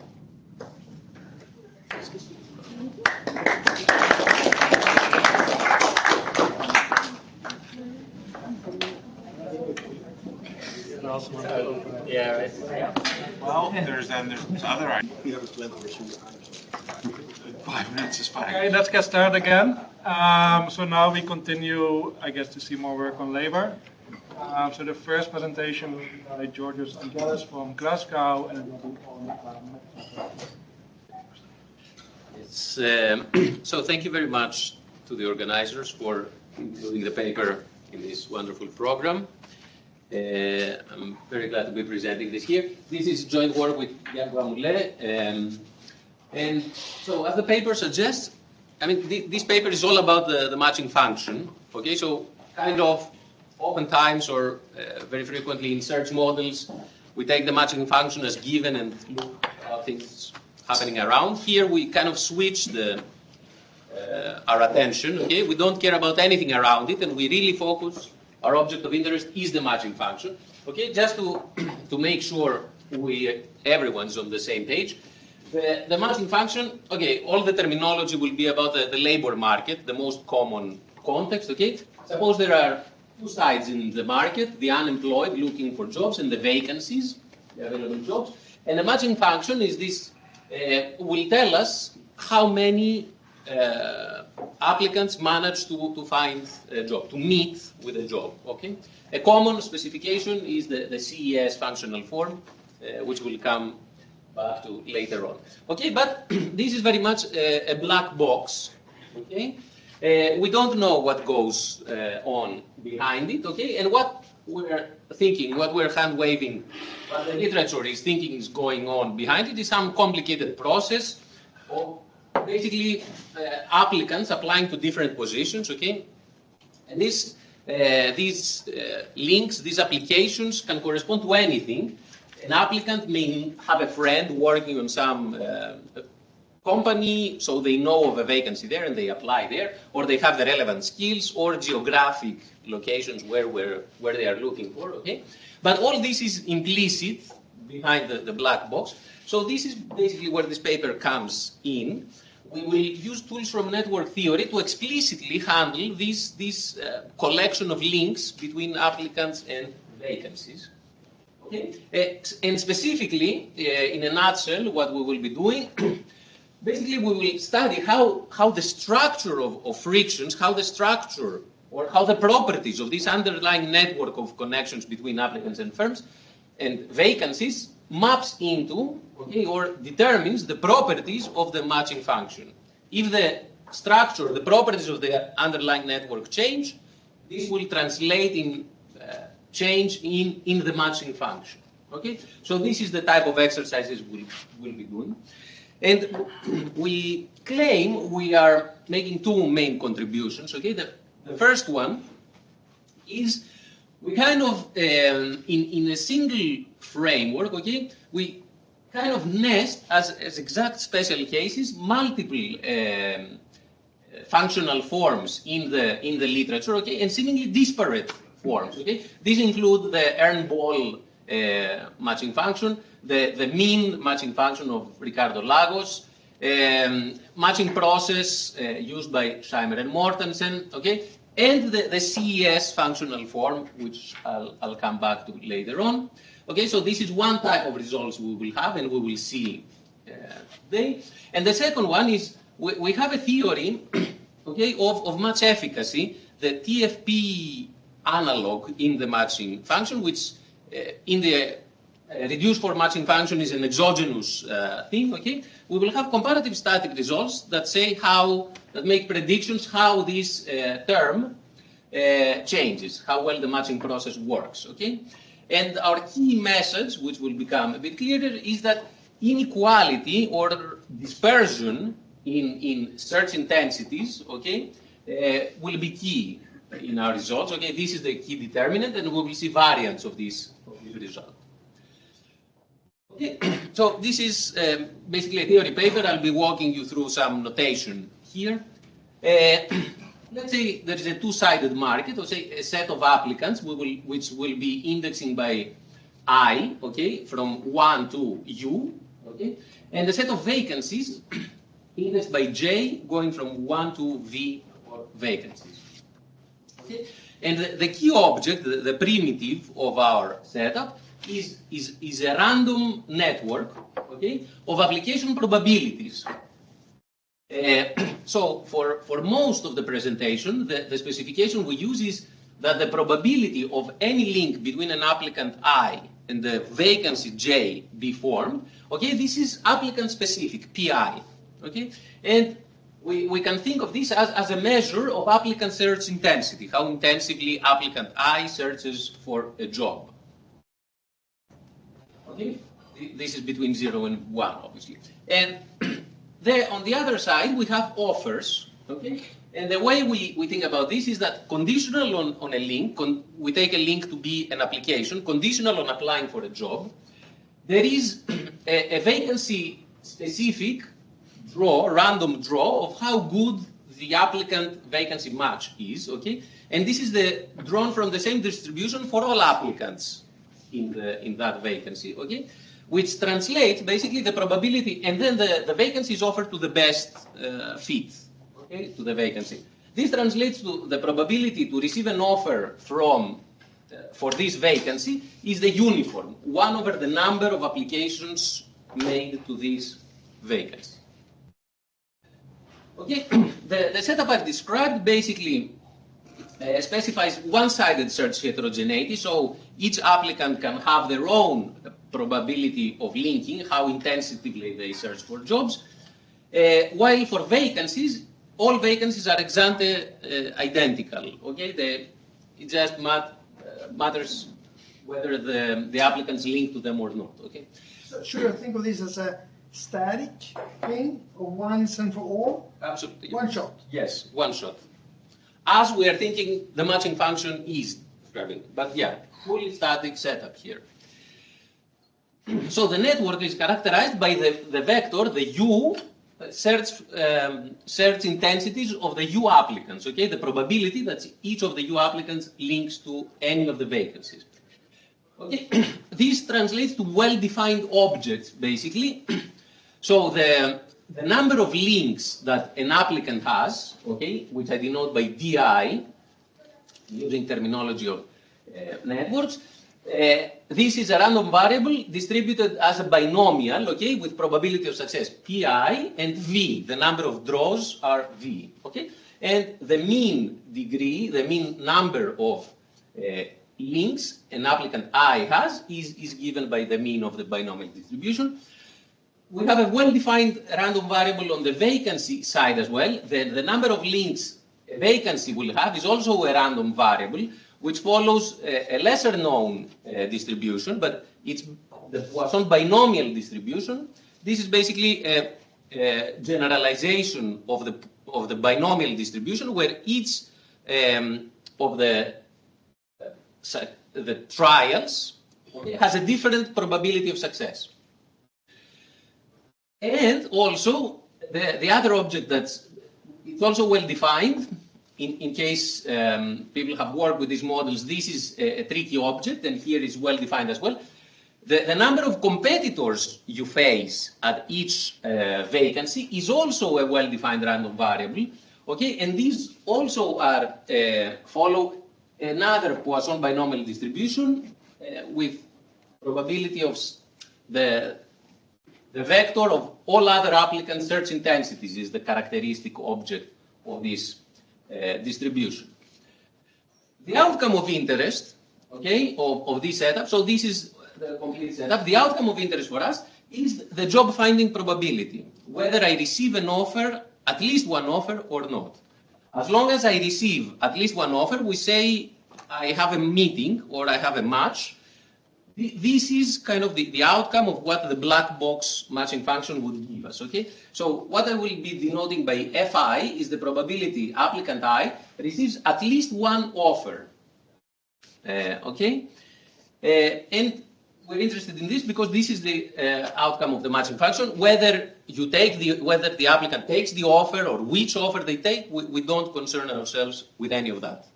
As soon as you have the outcome of the matching function, that's where our interest ends. Okay, so the job finding probability for an applicant I is a well-defined object, okay? It's given by this expression here, okay? Where PI is the job finding, the intensity, the search intensity of applicant I, and this phi, okay? Okay, stop for a second. So, there's a literature in the macro search, say the Burdett-Mortensen type thing, where an unemployed worker can get, it matters a lot if it's 0, 1, 2 offers, for example, then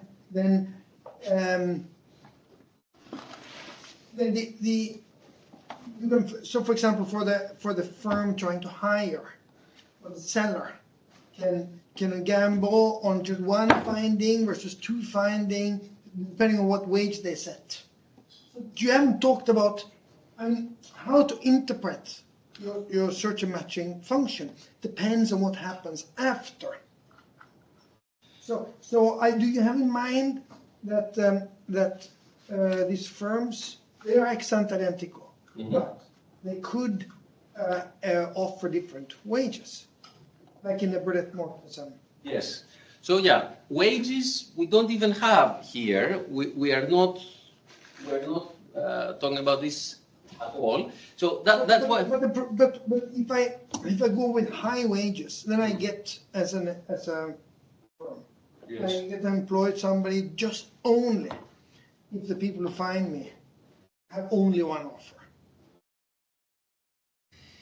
Right. And it starts to matter, but you're not talking about those things. That's a little confusing. Right. I'm not talking about these things in the sense that I'm abstracting from these things. How this network, how these links are formed, I don't know. One story would be there are some wages, there is perhaps wage posting there, and that's why I choose whether to apply to this firm or not. Here, all vacancies are ex-ante identical, so this would not be the case.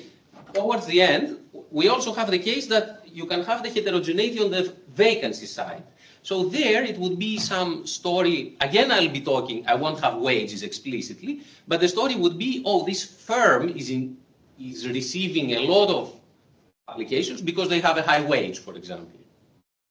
I think it would be a little, I think it would be a little easier for me at least if you say, look, yeah, they're ex-ante identical and they offer the same wage. You motivate that, say, with directed search, for example. Yeah. Then that's true by construction. But still, even with directed search, you have to say what goes on inside. Or with random search, where you set where it's a particular wage. Right. So we do make connections to directed search literature, but yeah, it's not explicit how the network is formed. So all this discussion would be where this network is coming from, and we are abstracting from that. But okay, point taken. Okay, let me just say, okay, a special case of interest is, for example, one prominent example that has been derived as an equilibrium object in directed search. If I set these probabilities all to 1, each applicant applies everywhere, okay? Then the number of competing applicants at each vacancy is everyone else, okay?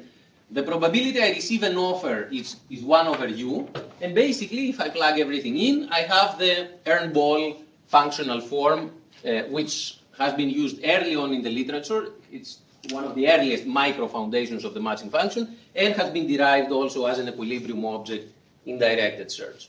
But most of our interest is in the large market, okay? So we will make applicants negligibly small in the sense of the probability to apply to any particular vacancy goes to 0, and the market, the two sides of the market go to infinity, okay?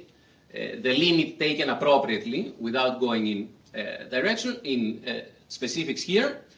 And I have a well-defined job finding probability for each applicant in this case, okay? Again. Now, suppose, okay, these search intensities, the mean search intensity of each applicant, these DI bars, are drawn from some distribution G, okay? Then my job finding probability, now this is the same for all applicants, okay, ex ante, is 1 minus an object here, which is the moment generating function of this distribution G, where these random variables are drawn from, evaluated at a key object minus phi, which minus phi I have an expression for. Okay? So this is a very general expression we have for multiple distributions G, okay, where these search intensities are drawn from. I can tell what is the matching function, the job finding probability. Okay? So here I'm just repeating the expression, okay, to make a few points that now my applicants are ex ante identical, so I get closer to the matching function, which does not distinguish across applicants. It's only a function of theta, and my structural object, my G, the probability distribution. And this is where we contribute compared to standard matching functions. We have this, we maintain in this object, the G, structural richness. The properties of the network are captured in this G. Okay? And we can show that for this very general form, it satisfies the standard assumptions of reduced form matching functions. So if I have a tightness theta of 0, the job finding probability is 0, and this is an increasing and concave function in market tightness theta. Okay, let's look at some special cases. So, for example, if I choose my G, my characteristic of the network, to be the degenerate, this is a case where all applicant degrees are drawn from the same distribution, the same Poisson distribution with parameter the overall mean of search intensity in the market. Okay, my general expression specializes to this version, and this is a functional form that has been used in an early paper by Leo Kass, and more recently in a Ristat paper who are also using this matching process, okay, the two Poissons. Coming to our CES, for the CES we have a couple of results, okay. The CES is the most tractable, perhaps, functional form in discrete time macro, at least. And we have this result that shows that if we take a first-order Taylor approximation of the search intensities, okay, around the overall mean, so if applicants are drawing their search intensities from a distribution that's not too spread out from the overall mean, okay, it's close to the mean, then we can have then the job finding probability to a first order is given by this expression, the one I just showed you before, the degenerate. And hence we identify a condition. By reverse engineering, we have a condition here that implies the CES functional form to a first order, okay? And this is a testable condition. If overall search intensity in the market depends on market tightness, according to this, if I plug this in there, I will have the CES functional form at the first order, which connects to a paper by Margaret Stevens. I don't have time to get more in the nuances here. We can also, our setup also covers, at the large market limit, we can cover both sparse and dense networks. Okay, dense networks in the sense, suppose we let the mean search intensity, since we have infinite vacancies, okay, mean search intensity can also be let to go to the limit. Okay, and then, for example, if we start from the degenerate G, the job finding probability collapses to this, which is the Earnball. You may recognize it as the large market Earnball functional form. If we have G exponential, and again we go to the limit, we have Kiyotaki and Wright functional form, okay? And we can generalize this for any G, okay? We have a tractable expression again involving the moment generating function of the distribution G, okay? In this class of that I'm going to the dense networks where du bar is to infinity, I have this expression, okay? Now, the moment generating function is known to have a tight connection to Laplace transforms of probability distribution, okay? Specifically, this object there, the moment generating function evaluated at minus theta, is the Laplace transform of G, where theta is the Laplace domain variable, the frequency domain, okay? Theta being the market tightness, okay? Now, there are, Laplace transform theory is well studied, okay? So there is a representation result of which types of functions can be Laplace transforms, okay? And, you know, for economics, let's, one candidate, one functional form that we would like would be this one, okay? So if I had this as a Laplace transform of some function g, I would claim that I can microfound, I have some g that delivers the CES functional form because it's 1 minus 1, and then this is the job finding probability of the CES functional form. And indeed, this can be shown to satisfy the properties, please. I've lost the forest for the G's. Is G observable as a distribution? Can we measure this with data? Or is this something that's intrinsically non-measurable? This is partially why we think this is useful. Yes, G is the distribution from which the number of links are drawn. So then can we observe that number of links?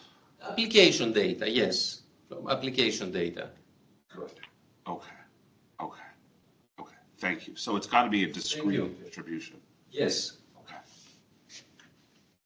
Another candidate could be this one. It turns out this is not a functional form. This would, this is another matching function that has been used in the literature.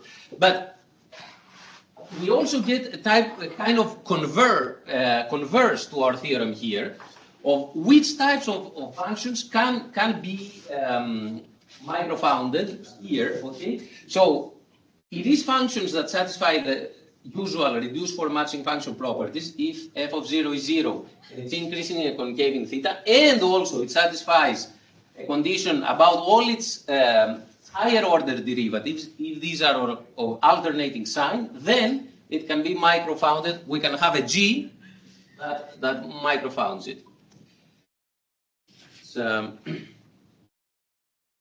Okay, this was the part of invoking special cases, functional forms that have been used in the literature. Now, regarding the theory of match efficacy, of how changes in the network mapping to changes in how well the matching process works, here, I already talked about a first order approximation. If we take a second order approximation, the job finding probability F can be shown to depend negatively on the variance of search intensities, okay? So, dispersion measured by variance of search intensities is bad, okay? And this can be made even more specific in sense of mean preserving spread of search intensities in the G distribution. Okay? This turns out to be, a very robust finding on every context we look at. I'm not going to have time to go through all of them, I think. But, this is different from the standard macro matching functions that only depend, that pretty much preclude dispersion, okay? They only focus on the mean, but also more micro approaches, like in the social networks literature, or this indirected search, who have used a matching approach, which precludes dispersion, okay? So here we can go beyond that. Okay, and since we've talked about second order stochastic dominance, mean preserving spreads, we can also talk about higher overall search intensity. Okay, and without going in too much detail here, what we can show is that, again, contrary to what, thank you, again, contrary to what the macro matching function literature has worked with, it's not generally the case that higher overall search intensity necessarily translates in more jobs, okay? Here is the graphical version of this, that when G is a Pareto distribution, okay, I can keep increasing the number of applications, the search intensity in the market, and I have this inverse U shape of how many people do find jobs. Okay? For the last 3-4 minutes, we have two variants to the setup I've presented so far. The setup presented so far was applicants and vacancies. Okay? Presumably, if we have data at this level of granularity.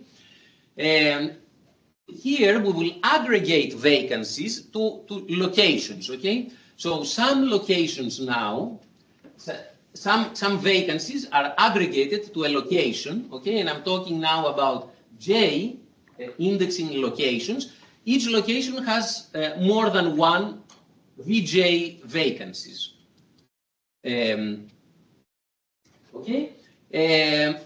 Each applicant can apply to multiple locations, again.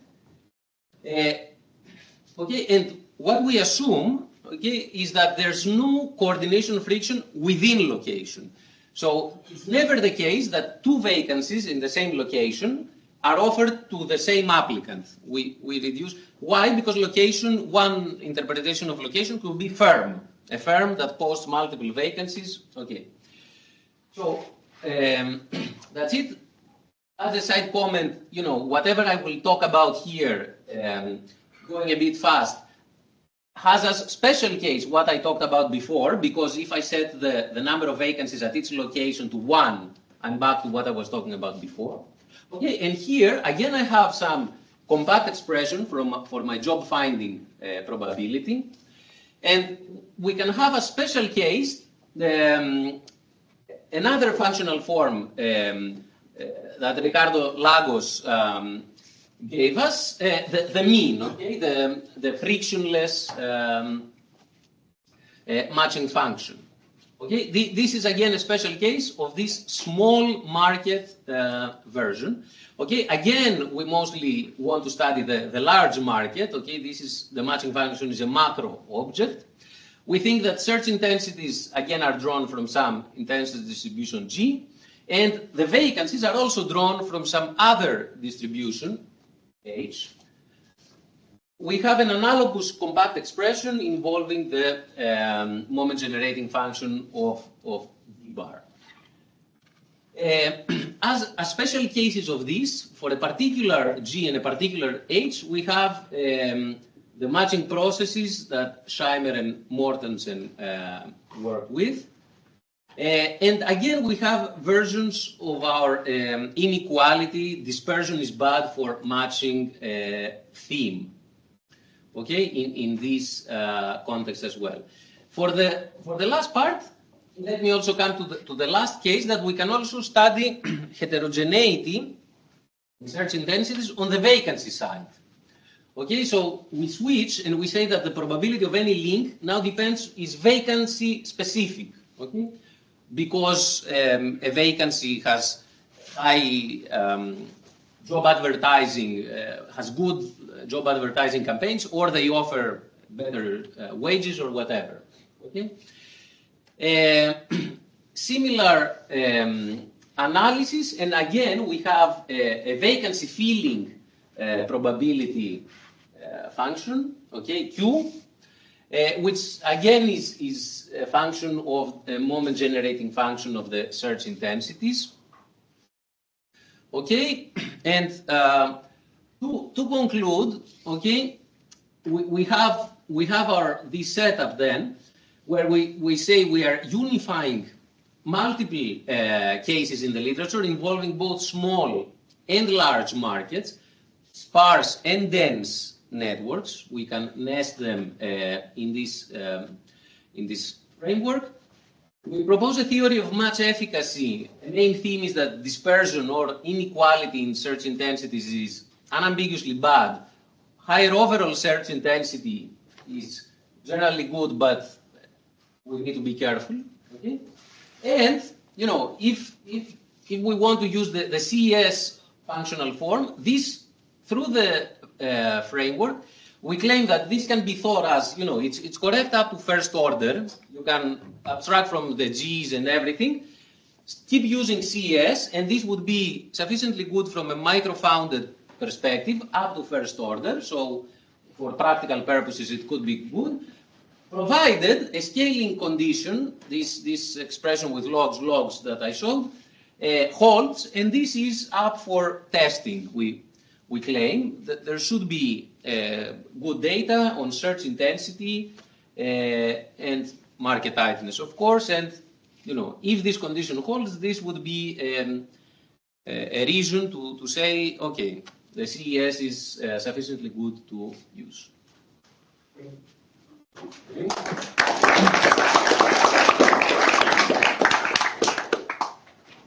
Florian Sniekers as discussant. Yes, great. Thank you for giving me the opportunity to discuss this paper, because this is actually something that's close to my heart. This may very well be the first academic picture that I created sort of in my career. So this is the beverage cycle with Dutch data. So we have vacancy rates here and unemployment rates there. And yeah, all search and matching literature has from the very beginning started with this puzzle: why do unemployment and vacancies coexist? So that is what we are going to see, what we saw in this paper.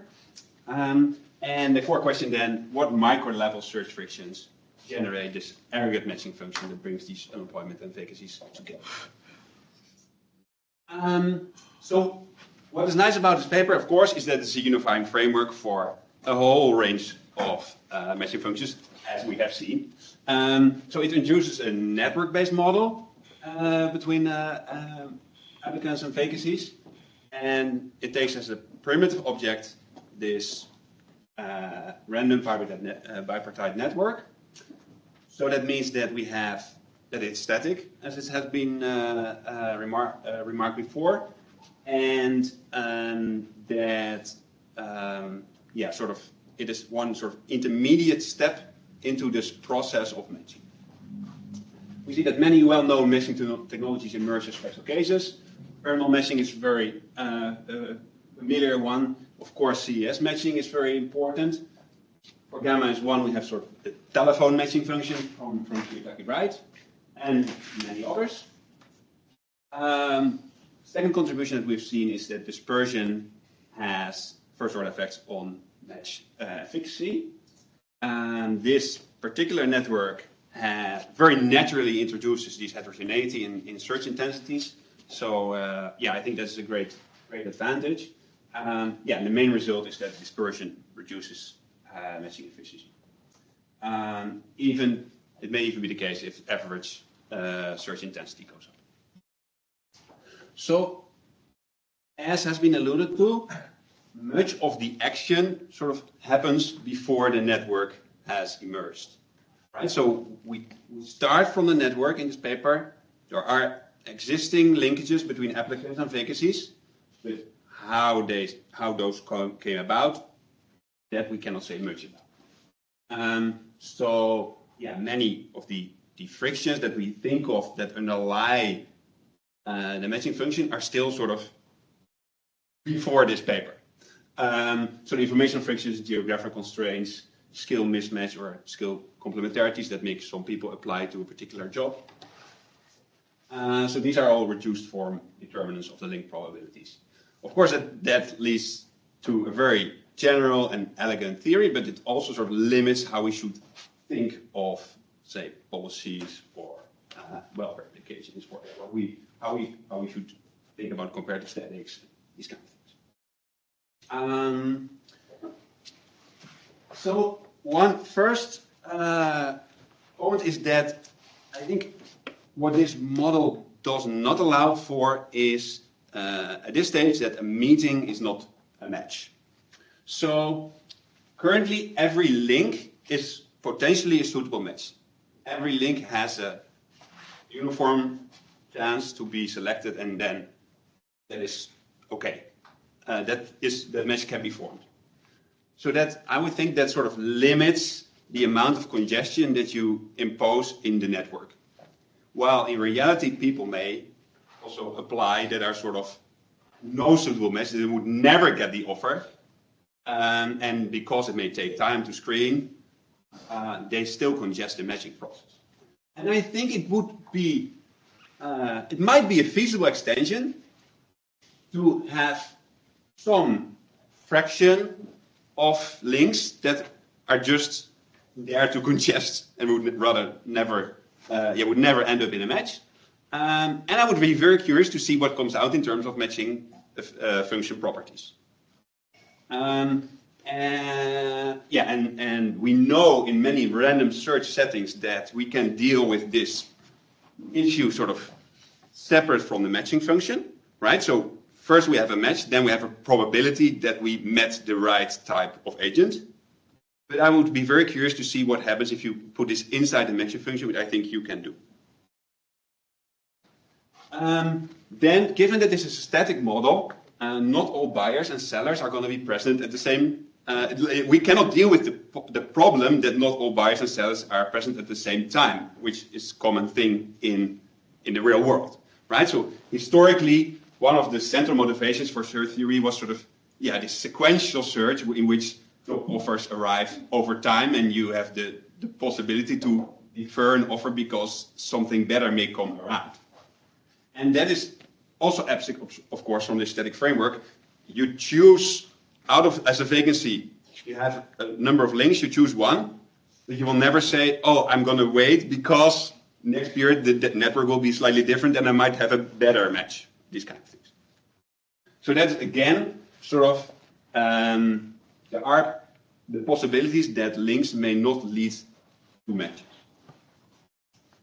So this is, I think, my most substantial comment. As sort of applied macro labor person, another very common alternative, of course, for the CES function is a Cobb-Douglas function. That is less convenient in the discrete time. Like the job finding probability is not going to be confined between 0 and 1, and probably that is what leads you never to get this out. But we know, of course, that the Cobb-Douglas function is a limit of a CES function. But then we'll get an elasticity that is sort of not present in your CES function. It will have to come from these weights on unemployment and vacancies. And I would be very, I was puzzling, like, is there any object in your network that could capture something like these weights? And then I was again thinking, maybe it is from this congestion from non-suitable trading parts. I don't know. But I would be very curious to understand where does this elasticity come from, right? Many people are trying to estimate the elasticity of the matching function, both in labor markets and housing markets, etc. So yeah, I would be very curious to see where it comes from in terms of your network. Then you already alluded to this a bit more in your presentation in the paper. Locations can be interpreted much broader than sort of locations per se, but I would suggest to think of this as intermediation. So in labor markets, like firms or recruiters. In goods markets, people have thought about inventory holding intermediaries. So intermediaries to avoid the stock out risk.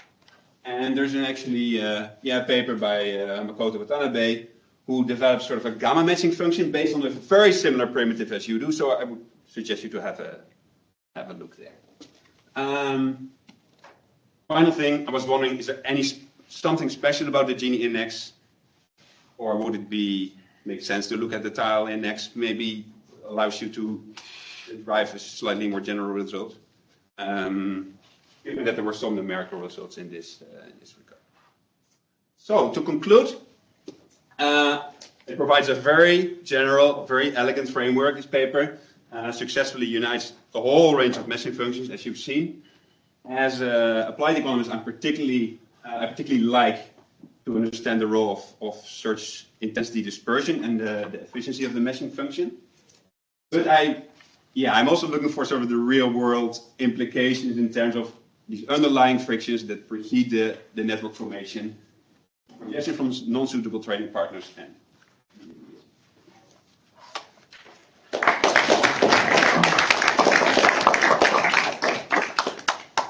You can respond. Maybe a couple of quick things, and maybe we can talk more about it later. So, starting from the end, the Gini index, especially versus tile, we haven't looked at anything else. The Gini index came because we started realizing it was all about inequality dispersion. So let's look at Gini. That was the extent of it. But thanks for the pointers there. The Cobb-Douglas function, that's very interesting. We haven't looked at it in this version of the paper, and we will.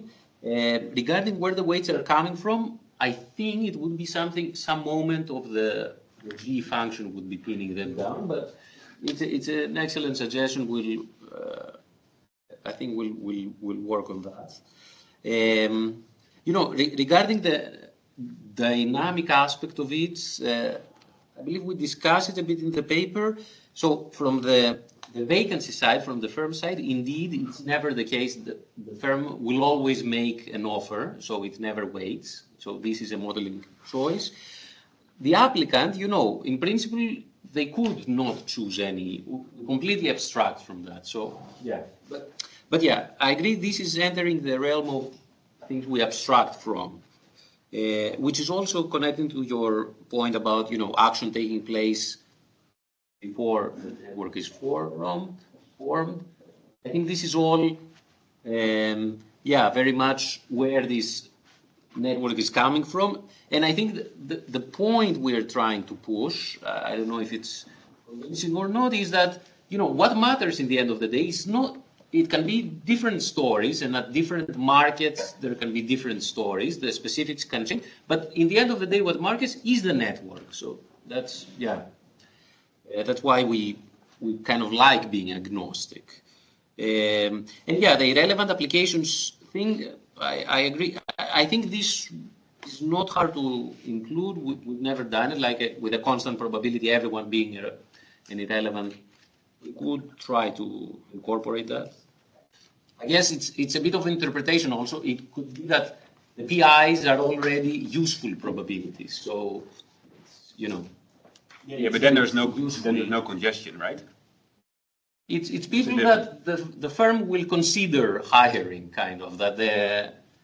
Yeah, but the market will be very different, whether it's going to be flooded by people that are not relevant or... Yes. Yeah, in the data, for sure. If an application... Yeah. So, yeah, to consider. Thanks a lot for the comments. Are there any questions? Good. Just one clarification. So when you have this distribution on the number of links, and you say that the dispersion is a key object that you need to look at, one thing I was thinking is like, do you keep the total number of links constant and just change the assignment of those links? Or once the assignment or the dispersion changes, the total number of links also changes? So is there a mean effect along with the dispersion effect simultaneously, or it's not? So the result on where I'm talking about dispersion and dispersion being bad, the mean is held constant. It's pure dispersion changing. That's why the variance is one example of it.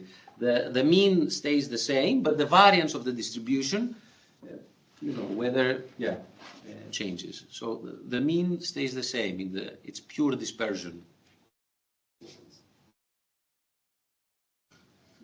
So just as an applied person, so I was wondering if you could go one step further and just take one very standard data set or something and just, I think at the moment it leaves open, kind of, you have this whole CS thing, it's like, this is what people can do, but this still leaves open that it could be completely wrong, right? It's just that you haven't done the test, right? You provide the test, like the econometric test is there, people can run it, but we still don't know, right? So yes. I would just be curious, especially if it's like relatively easy data. I mean, I guess not in all contexts going to be easy data, but there's going to be probably one context in which such data is kind of readily available.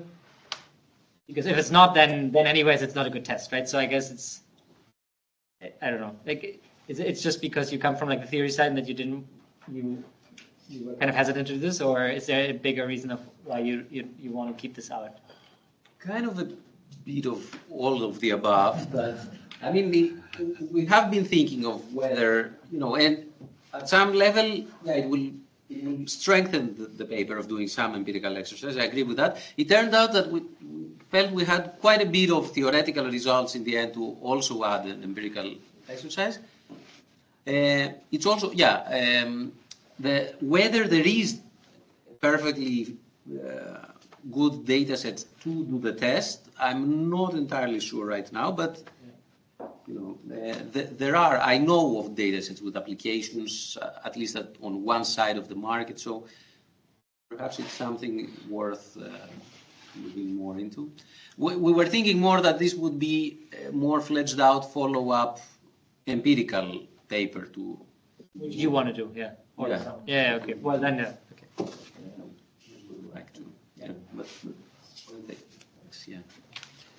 Okay, good. Let's move on to the next presentation, which is by Gustavo de Souza from the Chicago Fed on AI.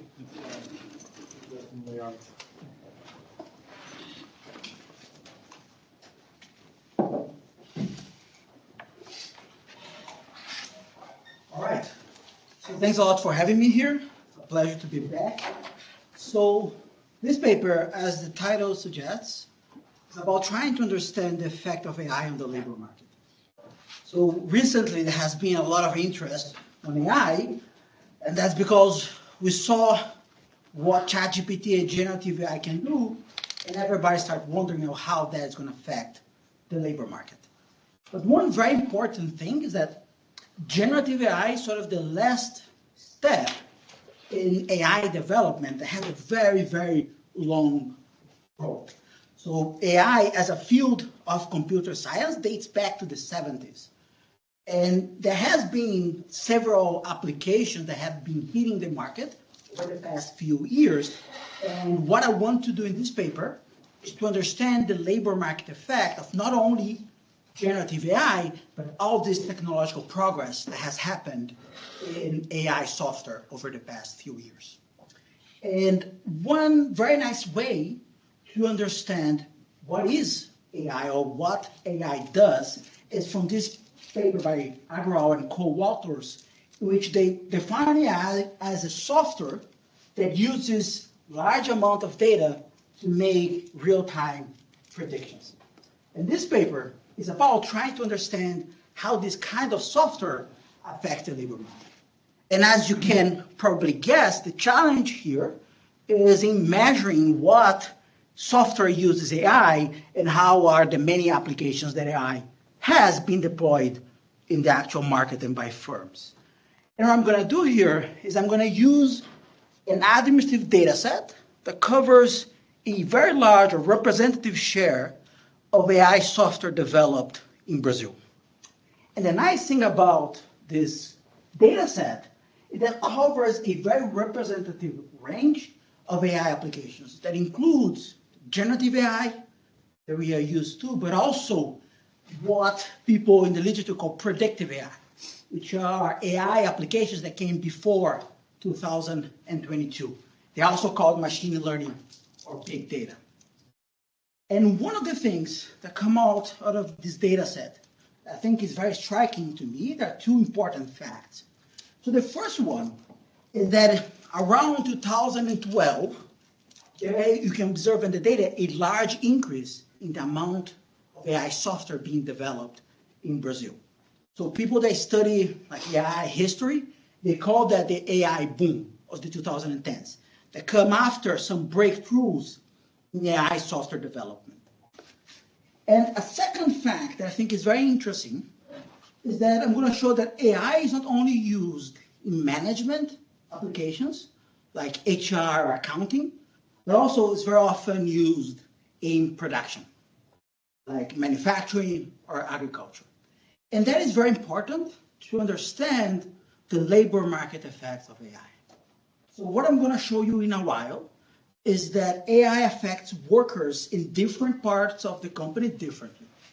So workers in the office doing administrative tasks, they had a negative effect of employment. An increase in AI exposure to those workers decreases employment. While workers, there are production workers, the effect there is very different. There, AI increases employment, specifically of young, low education, and low ability workers. And then I'm going to show you a way to think about these results. And that goes back to the definition of AI that I gave you before. A very reasonable way to think about this is to remember that what AI does is process data to generate prediction. Workers that are on data processing tasks, like accountant or administrative workers filling out forms, they get replaced by AI because AI does that. Workers that use information to make decisions, like managers or production workers, they get access to better information, so they become more productive. And that's why the employment increases. That's the story that I want to tell you today. But I want to bring you sort of to a factor in Brazil so you kind of can see how these results materialize in reality. So this is an engine, and here you can see it. This is a sensor, all right? And this is a sensor just like this one here. So what it does, so this is an industrial sensor. You put it in a machine like that, and the machine is on, so the machine vibrates and makes noise. So the sensor is going to record all the vibration and the noise that the machine makes. And this is the first time that we have seen a paper demonstrating the results, all right? And then, so this sensor is going to record that. We're going to take all of that data. This also records the temperature and the sound the machine makes, and use all that information is going to estimate neural network to predict when the machine is going to break. So this is an example of a software from the database, and this is their app. So here it says the machine is very likely to break in 23 days. The machine is going to break in 4 days. And if you click on it, it's going to tell you what you have to do, how you can do the predictive maintenance of the machine so it doesn't break. So you can keep it running for longer. This type of application actually has been studied by our colleagues in production engineering, and what they showed is that this decreases the downtime of machines by a lot, so by about 50%, which for us is increasing TFP, which some papers have shown that when you decrease the machine downtime, you actually increase employment of production workers, which is a lot of what I found in the data. But the machine or the software doesn't do only that. It also automates maintenance planning, report generation, and inventory control. So you can think that now have less demand or need for administrative workers. And this is how I want you to see kind of these results playing out. Okay, so let me show you that. So the data, okay, so important thing is why Brazil? I think there are three important reasons. So first, Brazil has a very large IT sector, one of the largest in the world, and has one of the largest pools of programmers in the world as well. The second very peculiar reason about Brazil is that Brazil has a very low import share of IT services. About only 9.3% of computer services are imported from outside of Brazil. So most software used by Brazilian firms are developed locally by Brazilian IT companies. And a third reason is this administrative software registry data that I'm going to tell you about. So what happened is that back in the 80s, the government created this copyright protection for the source code of computer programs. So now firms, when they write down their software, they can register that software in this National Institute of Industrial Policy and Industrial Property, sorry. And what it does is protect sort of the code that software was based on, but not sort of the idea. So firms use that for piracy takedown requests, litigation, or government. And it just happens that this is the standard practice in the industry. So 96% of software firms have at least one registration. When you look at bigger firms that have larger employment, that is 99.5%. So if you think that most software that has been developed in Brazil is going to appear somewhere on this database.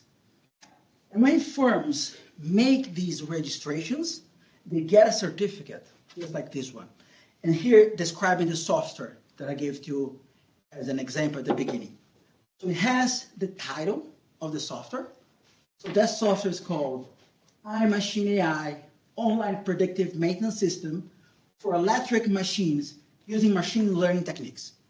Usually, it's a very long title and very descriptive, which is great for me because I will learn more about the software.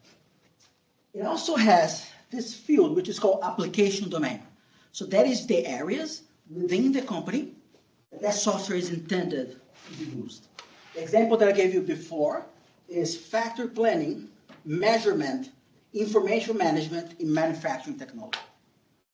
It also has technical class, so which is information on the technology used behind the software.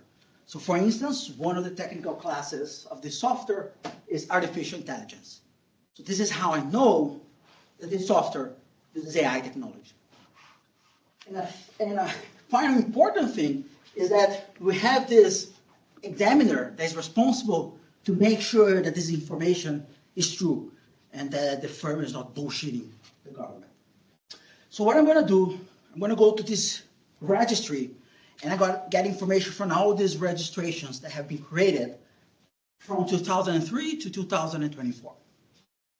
And I'm going to study all the software that has AI as one of the technical fields. And then I'm going to get data on labor market outcome for the same period.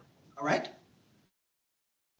So let me start. Can you say, so the administrative data, that is for formal employment. But perhaps the formal employment is perhaps less of an issue in the IT sector or not? So I will look at the effect on non-IT workers. So I only look at the formal workers. Don't have much to say about the informal workers. One of the problems is that we don't have good data on informal worker occupation for all these periods. Yeah, I'm going to look on informal workers here.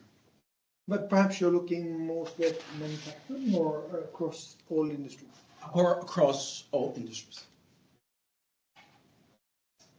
All right, so let me show you three important facts. So the first one is what I mentioned at the beginning, about this AI boom. So I'm plotting here the x-axis years. Here I have the number of Stack Overflow posts mentioning AI tags. And here I have the number of firms that have at least one AI software. So you can see that there wasn't much going on in both of these variables around here. But around 2013, 2015, you see this very drastic increase in these both measures. And that comes from what I mentioned before, some of these breakthroughs in machine learning that led this technology to be applied in many, many different tasks and applications. Here, I'm going to break down. Remember that I know from the registration where in the company the software is intended to be used. So I'm going to break that down in three groups. Management applications, think about HR, accounting. Production, that would be manufacturing, agriculture, or academic. So AI is also used in physics and weather sciences. What I want you to get from this figure is that AI is often used in management as it is in production-related tasks. About 40% of AI software are related to production. And the first time that I saw that, I was really puzzled. I was like, what the fuck is an AI used in production? So then what I did is I used a large language model to classify all this AI software in different concrete applications so we can understand what they are. About 40% of these software used in production are manufacturing execution systems or enterprise resource planning. So those are AI software that kind of control the production process of the firm. Let me give you an example of that. So for instance, Copel, it is an electricity distribution company in Brazil, and they have an AI software that tracks electricity consumption or usage from the source to each household. And the way they use AI there is given like volatilities in the consumption of electricity in different households, they can predict when an outage is likely to happen. And what they do is, before the outage happens, they send workers there to fix the issue before it even materializes. And there's an article that's saying that this technology saved 1,700 outages in a given region in Brazil. It seems to be efficient. The second most common application of AI is in quality control. So let me give you an example. So suppose you have a production line, and this is another software in the database. And what they did there is that they have a camera on the production line, and then the output of the products coming from that. And what this camera does is detect kind of the quality rate of these dog food pellets. Looks like your dog doesn't like when the food is like weird like this. The dog prefers the one that is star-shaped. And what this software does is calculate the rate of good dog pellet food relative to the bad one. So you can have an insight in real time of the quality of your production line. Okay? So this is the second most common type of AI software used in production. Now that we have some idea of what this software does, we're going to go to the data and try to understand how it's affecting employment. Yes? So I guess another example I would have expected is like something with robots. They use AI. Yes. That's not the case in Brazil. That is the third most common application of AI. Okay. Yes. In production. Management of industrial robots. Yes. All right, so my main specification is going to be like this. So here I'm going to run these regressions at the occupation level. So my main motivation for that is only 20% of AI software is developed in-house by the firm that uses it. 81% is developed by specialized IT companies that I cannot track who's using that. I'm going to run these regressions at the occupation level, try to capture this kind of third-party AI software exposure. So just a second. So you emphasize differences across occupations. But there could also be, I think, differences within an occupation. Think about academic economists. You know, we start using generative, but some people are going to be phenomenally productive. It's going to be a compliment to them, and it's going to replace others. So that's going to, I don't know, it's going to have heterogeneous effects within the occupation. Yes, I will show you those effects, heterogeneous effects within occupations. I will show you that. All right, so the left-hand side is a labor market outcome of some occupation O and year T. Think about employment. Okay. The right-hand side is going to be this AI exposure measure. So this is calculated by the task similarity between the tasks performed by workers in occupation O and all the description of AI software that exists up to that year. Okay? So when you have more AI software, that variable is going to increase for occupations related to what that AI software does. Then I'm going to have an occupation fixed effect, a time fixed effect. I have a set of controls, so the one-digit occupation year fixed effect. I have a US patent-based AI exposure. This is to control for that 10% of AI software in general that could be imported, and a non-AI software exposure and the leg of the left-hand side. The main concern here is that this measure is likely endogenous. So what I'm going to use as an instrument is, the idea of the instrument is the following. So when you have more resources in the US, for instance, you have more libraries or a bigger community that you can ask questions to, or you have access to Stack Overflow that you can go and have answers to your questions or to your bugs, that makes programmers more productive. And the language that you have more of those languages, programmers on those languages become more productive.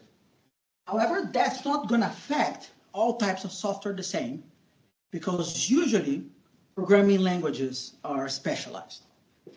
Okay, just so I can give you an example of that.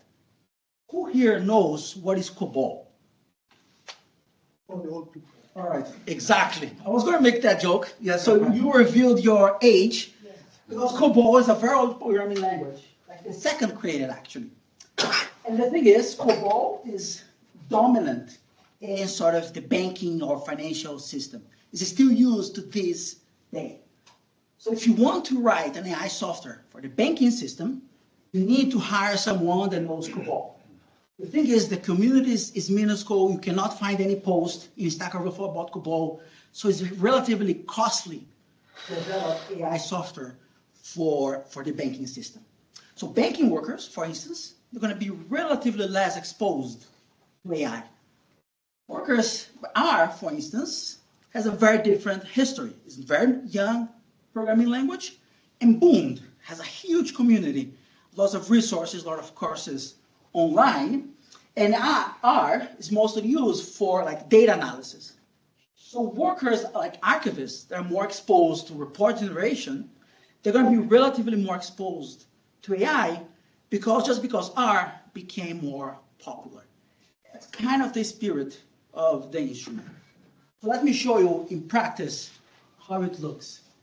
So I'm going to first calculate the number of Stack Overflow posts in AI for a programming language L in time T. Think about this as the amount of resources for that programming language in the US, sort of orthogonal to what's happening in Brazil. Then I'm going to multiply that by the average task similarity between occupation O, or average AI exposure between occupation O and software, AI software that uses programming language L. And I'm going to do that in the pre-period. And then I'm going to divide by the number of Stack Overflow posts, and I'm going to multiply by a dummy after 2008, because the Stack Overflow was created in 2008. So this instrument captures two things.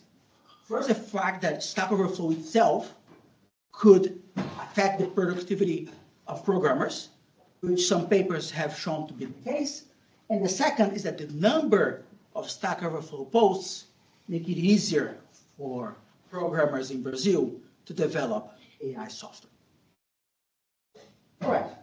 So let me show what comes out of that. Okay? So there is a very beautiful first stage. I want to show you here. There's a large set of exogenous tests. I also want to show you here, but I want to show you here the effect on employment.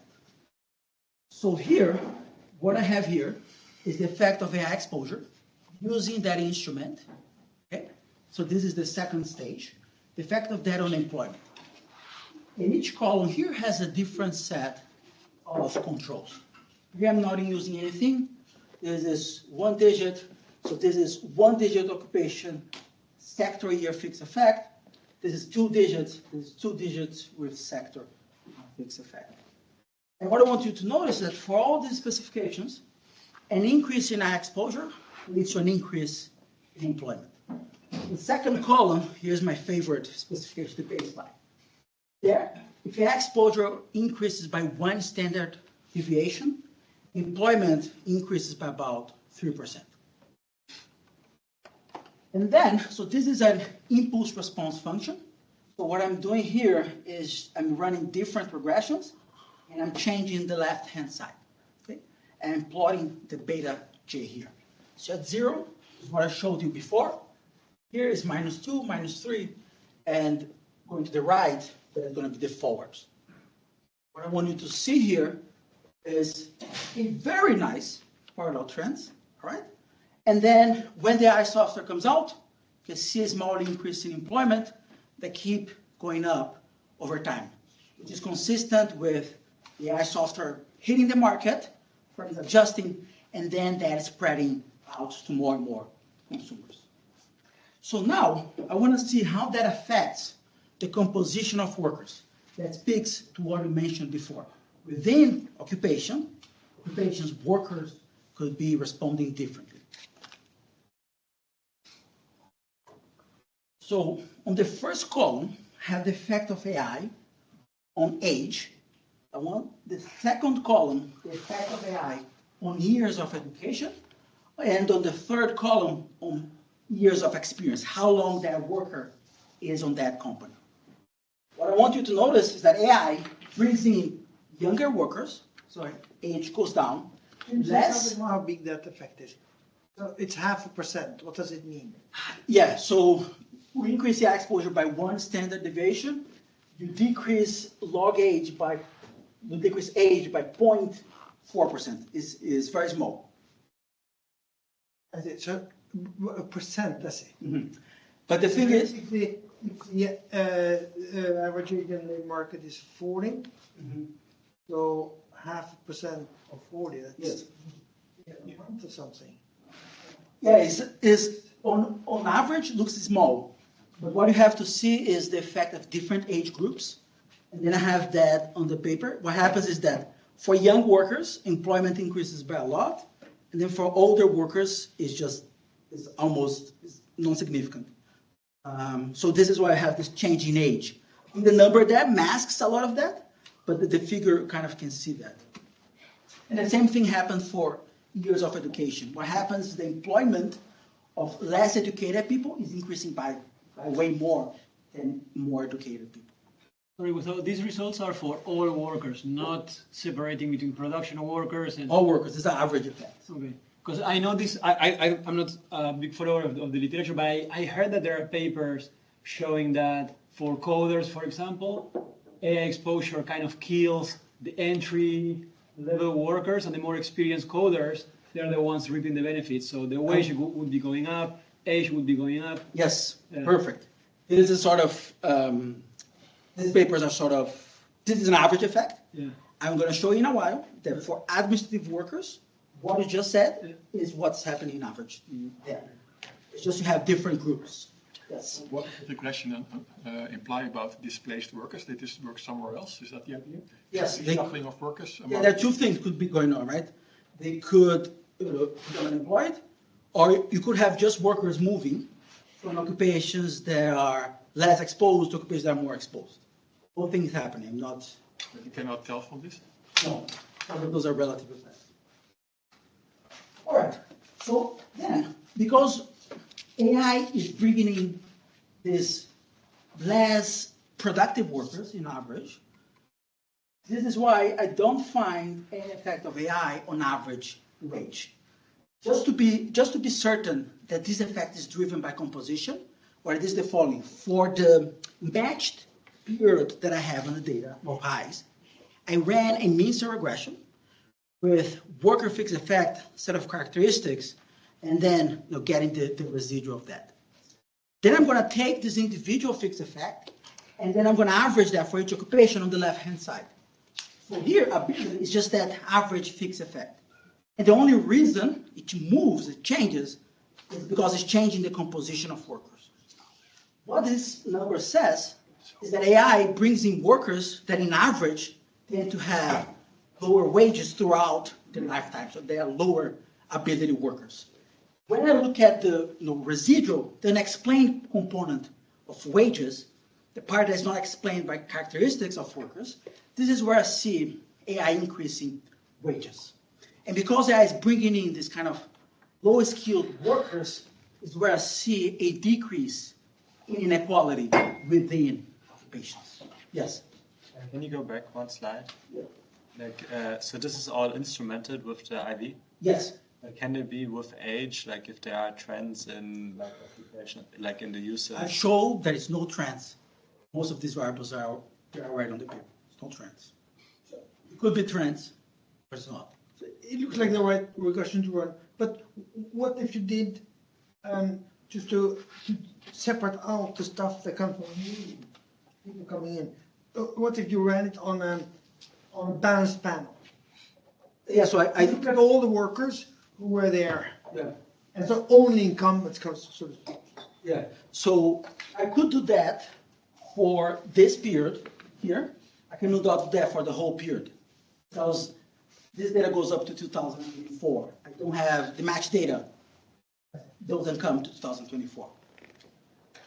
All right, so I have 1 minute or two, 3. Okay, 3 minutes.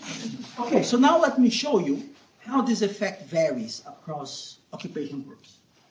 So I'm doing here, estimating the same regression, and then I allow the effect to be different for each one-digit occupational group. Okay.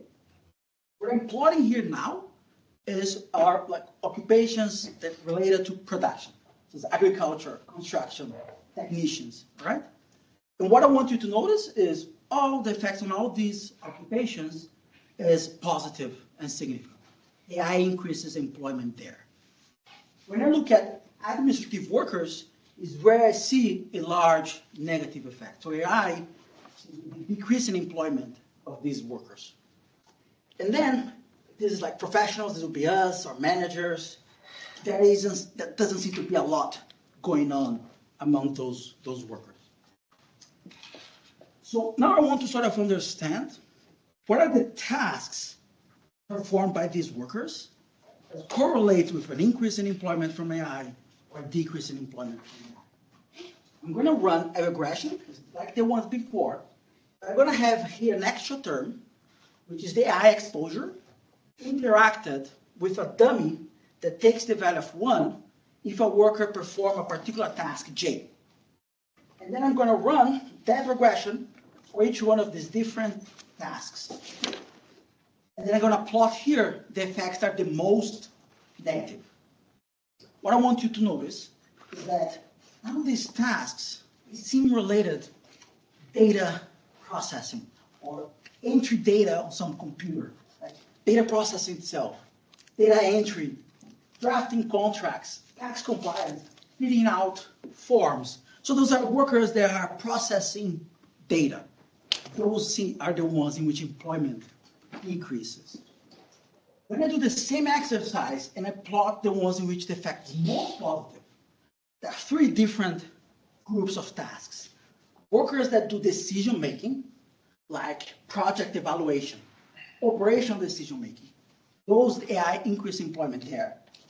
Those workers managing production teams and workers doing production itself, mostly related to operating a machine. So this is very consistent with the definition of AI that I gave to you before. The AI processes data, makes predictions, and gives that information to some workers. To sort of test if this is what is going on, driving this employment effect, what I'm going to do is the following. I'm going to classify each task into a task that's related to information processing, like bookkeeping, report generation, or a task that is related to information use, like a management task, or machine operation. You need to decide something. And for each occupation, I'm going to calculate how intensive that occupation is in the use of information. And then I'm going to plot it like this. In the x-axis, I have the information use intensity average for each two-digit occupational group. And here in the y-axis, I'm plotting the effect of AI on employment, allowing it to be different for each two-digit occupational group. And then you can see this very striking correlation. Occupations that are very intensive in the use of AI, intensive in the use of information, those are the occupations in which AI increases employment. Occupations that are intensive in processing data, those are the occupations in which AI decreases employment. And going back... You're out of time, so you should wrap up. All right, so just to conclude, so what I showed here is that for office workers or administrative workers, AI decreases employment for those that perform data processing tasks. For workers that are doing production tasks, AI actually increases employment for young, low education, and low ability workers. That is consistent with AI automating data processing tasks and reducing skill barriers in decision-making and production-related tasks. That's all. Thank you.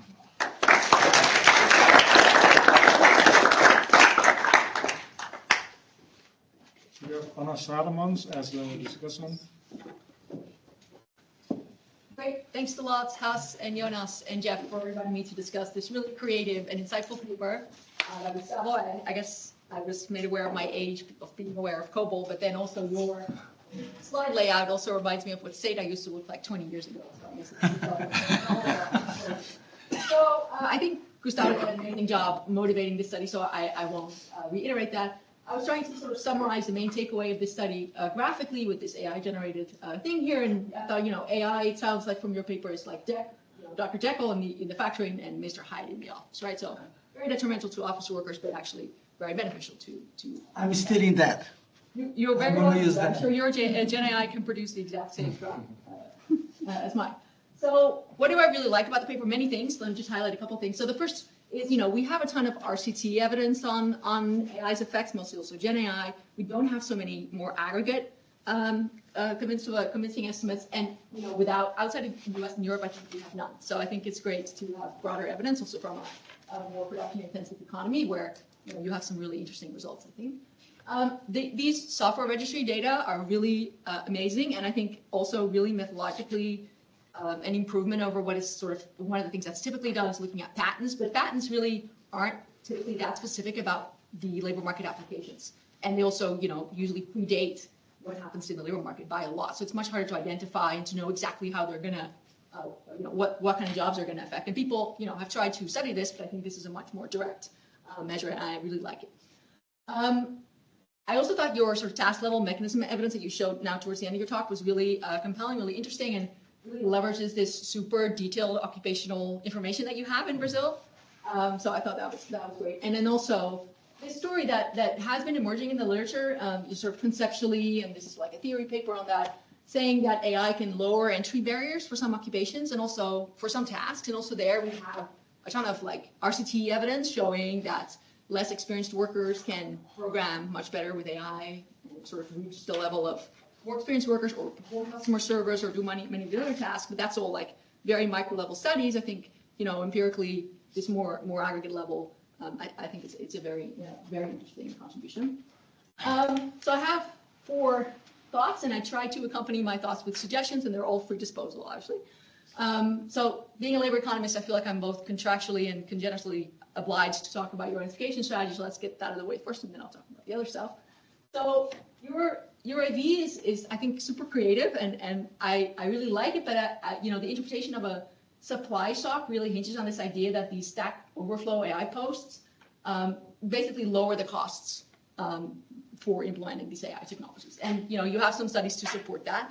I think the sort of threat to this idea is that this could be also coming from demand. So why do people post more on Stack Overflow about a particular AI issue that they're having? Because there's more demand for solving these problems. So these posts can just sort of track where AI demand is already high. Here's a specific example of that, which I will not bore you with. But and I think in the paper, the way you reason about it, both implicitly and a bit implicitly sometimes, is that it's about the availability of some of these packages as well. And then, of course, people start to discuss about how to actually implement these packages. But I thought, maybe you can actually look at those packages directly. So could you look at the annual count of AI relevant, maybe versus non-AI relevant packages that are released in these different program languages? And there are these repositories of available packages that you can look at. I think that's a probably more plausible supply shifter because it's sort of a discontinuous change, right? Like, so the Stack Overflow post volume is this sort of underlying continuous shift in how much people talk about solving these types of problems. But then these package releases are sort of like make it suddenly much easier to do a particular AI task. And that's of course a horrible suggestion for an empirical researcher because it requires finding a whole bunch of new data, which do exist, I think, for many of these languages. But more indirect would be to say maybe some of these Stack Overflow posts actually mention these packages, right? So you can look at them directly, or you could maybe even, which is even more indirect, you could look at sort of discrete jumps in Stack Overflow activity, which might reflect some discontinuous sort of, which might reflect those package availability, right? So those are suggestions that you could maybe use to refine the instrument further. And then you already have this very nice linkage between, how occupations are differently exposed to these different programming languages. So it doesn't require like a new exposure matrix. You just apply it to a different shifter that I think is plausibly maybe a bit more supply related than demand related.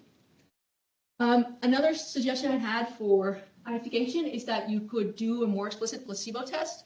So this is from your paper, your appendix, which I think should be a main paper, bigger probably, showing the sort of, by my guesstimate, about 2,000 AI software registries that you have in total in the data. And they really explode after a certain period, right? So you could easily do a test where you look at an earlier period and you relate it to AI exposure, outcomes, occupational employment, for example, you relate it to AI exposure over the whole period and you shouldn't really see anything, I guess, right? So, and I realized that you have, like in the RISE data, there's different occupational classifications over different periods, so that might complicate things. But even over your period, like you said also in your own talk, like up to 2013, there's not that much happening, right? So you also wouldn't expect to see that much happening for employment. And I think you have this event study graph that you also showed. I'm not totally clear how you construct an event how that is constructed. So there's some trick there, and I tried to find it in a paper. I couldn't figure it out. But that seems like in the spirit of it, but I think you can do this like kind of at scale. And what would be very great if you could actually do it over this sort of very dead zone period, because there's a lot of other software. Yeah, that's great. I did on the old version, but I removed that. That's great. I should put it back there. Yeah, well, anyway, but yeah, so this period would be the ideal period, right? Like nothing happening with AI, but there was a digital revolution going on, right? So this is a great placebo period. Okay, then it kind of goes into my next point also, which is about trying to say something about, is this AI software driving these effects that you're finding, or could it also be non-AI software? And you have some controls, but I have to go over that. Okay, but I have some concerns. So I had my Claude extract data from your paper while I was on the train and make this graph. So this is from one of your other appendix tables. And these were bar charts, but when I cross-plot non-AI and AI software domains, both in levels and logs, they're extremely highly correlated. So I think this is what maps into occupational exposure to AI and non-AI. And that's not in the paper, I think, that correlation, but I would expect that to then also be high. And then the way you treat non-AI is not symmetric to how you treat AI in the specification. You don't, you have non-AI exposure, you have it lagged and non-instrumented, and AI exposure, you have it contemporaneous and instrumented, but I think you should just pick them on equal foot, and you have instruments for both, and it's a much more stringent test. Because I think many people will be concerned that, especially what you find in the office, that's also what people have seen with other software, non-AI software. So I think that's something you could do. And then I'm a little, you didn't highlight it so much now, but in the paper there's a bit about generative AI as well. I don't think you probably have the strongest signal there, so I would make the paper about predictive AI, but I think that's the way you present it now. But there's basically no generative AI registrations in the data, and also these LLMs are like all foreign developed. So I would maybe expect them to show up there in the future, but maybe they will. But I think this paper being about predictive AI is actually super interesting in the production settings also that you mentioned. Then about the interpretation of these skilling or lowering of entry barriers due to AI. So, in the conclusion, you're right. Within occupations, AI reduces wage inequality by eroding gain from experience. And then we've seen the evidence for that. But the competing explanation would be something that Bemidal in the Journal of Labor Economics paper have called growth selection. What they show is that growing occupations have worsening worker composition with stable or rising wages per efficiency unit, which is exactly what you find. And they show this is just a structural feature of occupational expansion, so nothing to do with AI necessarily. I think that's a bit of a different story. And, why would those occupations be growing? One story could be in production that AI is actually capital augmented, right? Like this story is making the machine better. And then, productivity increases, and then growing occupations have these changing compositions. So I think, what can you do? I think one thing you could do is actually try to directly estimate the returns to experience or ability within those occupations. I think you could do that. Another is a sort of more direct test of the underlying mechanism, which is inspired by this recent paper by Otter and Thompson, where what you could do is you could say, for each occupation, you look at the tasks that are performed, and then at the task level, you're going to say, how complex are these tasks? How much expertise do they require?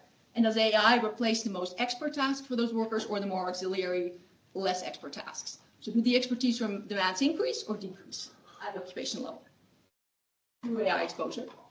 And then you can relate that to wage and employment outcomes. And it would be ideal if you could have occupations that are kind of similar, so they're both production occupations, but some are really simplified due to AI because the most expert tasks are automated, versus some are not because the more supporting tasks are automated. And then you'd have a sharper test, I think, of the actual mechanism. And especially using this like very high occupational granularity that you have, I think there's some possibility you could do this. I'm happy to talk about this more if you think these problems. And then the last thing is I was also thinking a little bit about the effect sizes, and I thought they were actually really large. So you said like the best impulse response function ever. Maybe it's a little bit too good. You also yourself described these effects as large. So up to 13% of a 1 standard deviation higher AI exposure. So the reason I think these are large is, firstly, these are about software. These softwares are being registered doesn't mean they're adopted everywhere in the economy, right? And AI adoption, it's not that high yet. It's a relatively new technology still in many cases. You have many firms that are lagging behind the frontier. So if I scale these effects by actual adoption, that would be even larger. And just to give a comparison, I think a recent paper that also looks at declining entry barriers, the Otter and Thompson paper, which looks at computerization, finds that a 1 standard deviation decline in occupational expertise from technology exposure predicts a 5% increase in employment over 4 years. And you have 13% over 3 years. So that seems like very large to me. And maybe it makes sense, but I think the paper doesn't really comment on the effect sizes, so it would be good to reflect on them. It makes me a bit worried that this is maybe capturing other technology, like other software, not just AI. But maybe, if you do a back of the envelope sort of calculation where you explain a bit how 1 standard deviation of AI exposure actually corresponds to like the share of occupational tasks that are affected, and maybe that's more than I sort of have in the back of my mind, and then maybe these effects make sense, and we would expect it to be this size. So, but I was a little unsure about that. So, thank you.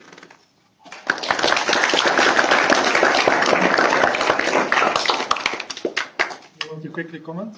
Yeah, no, those are great comments. Thanks a lot. I appreciate.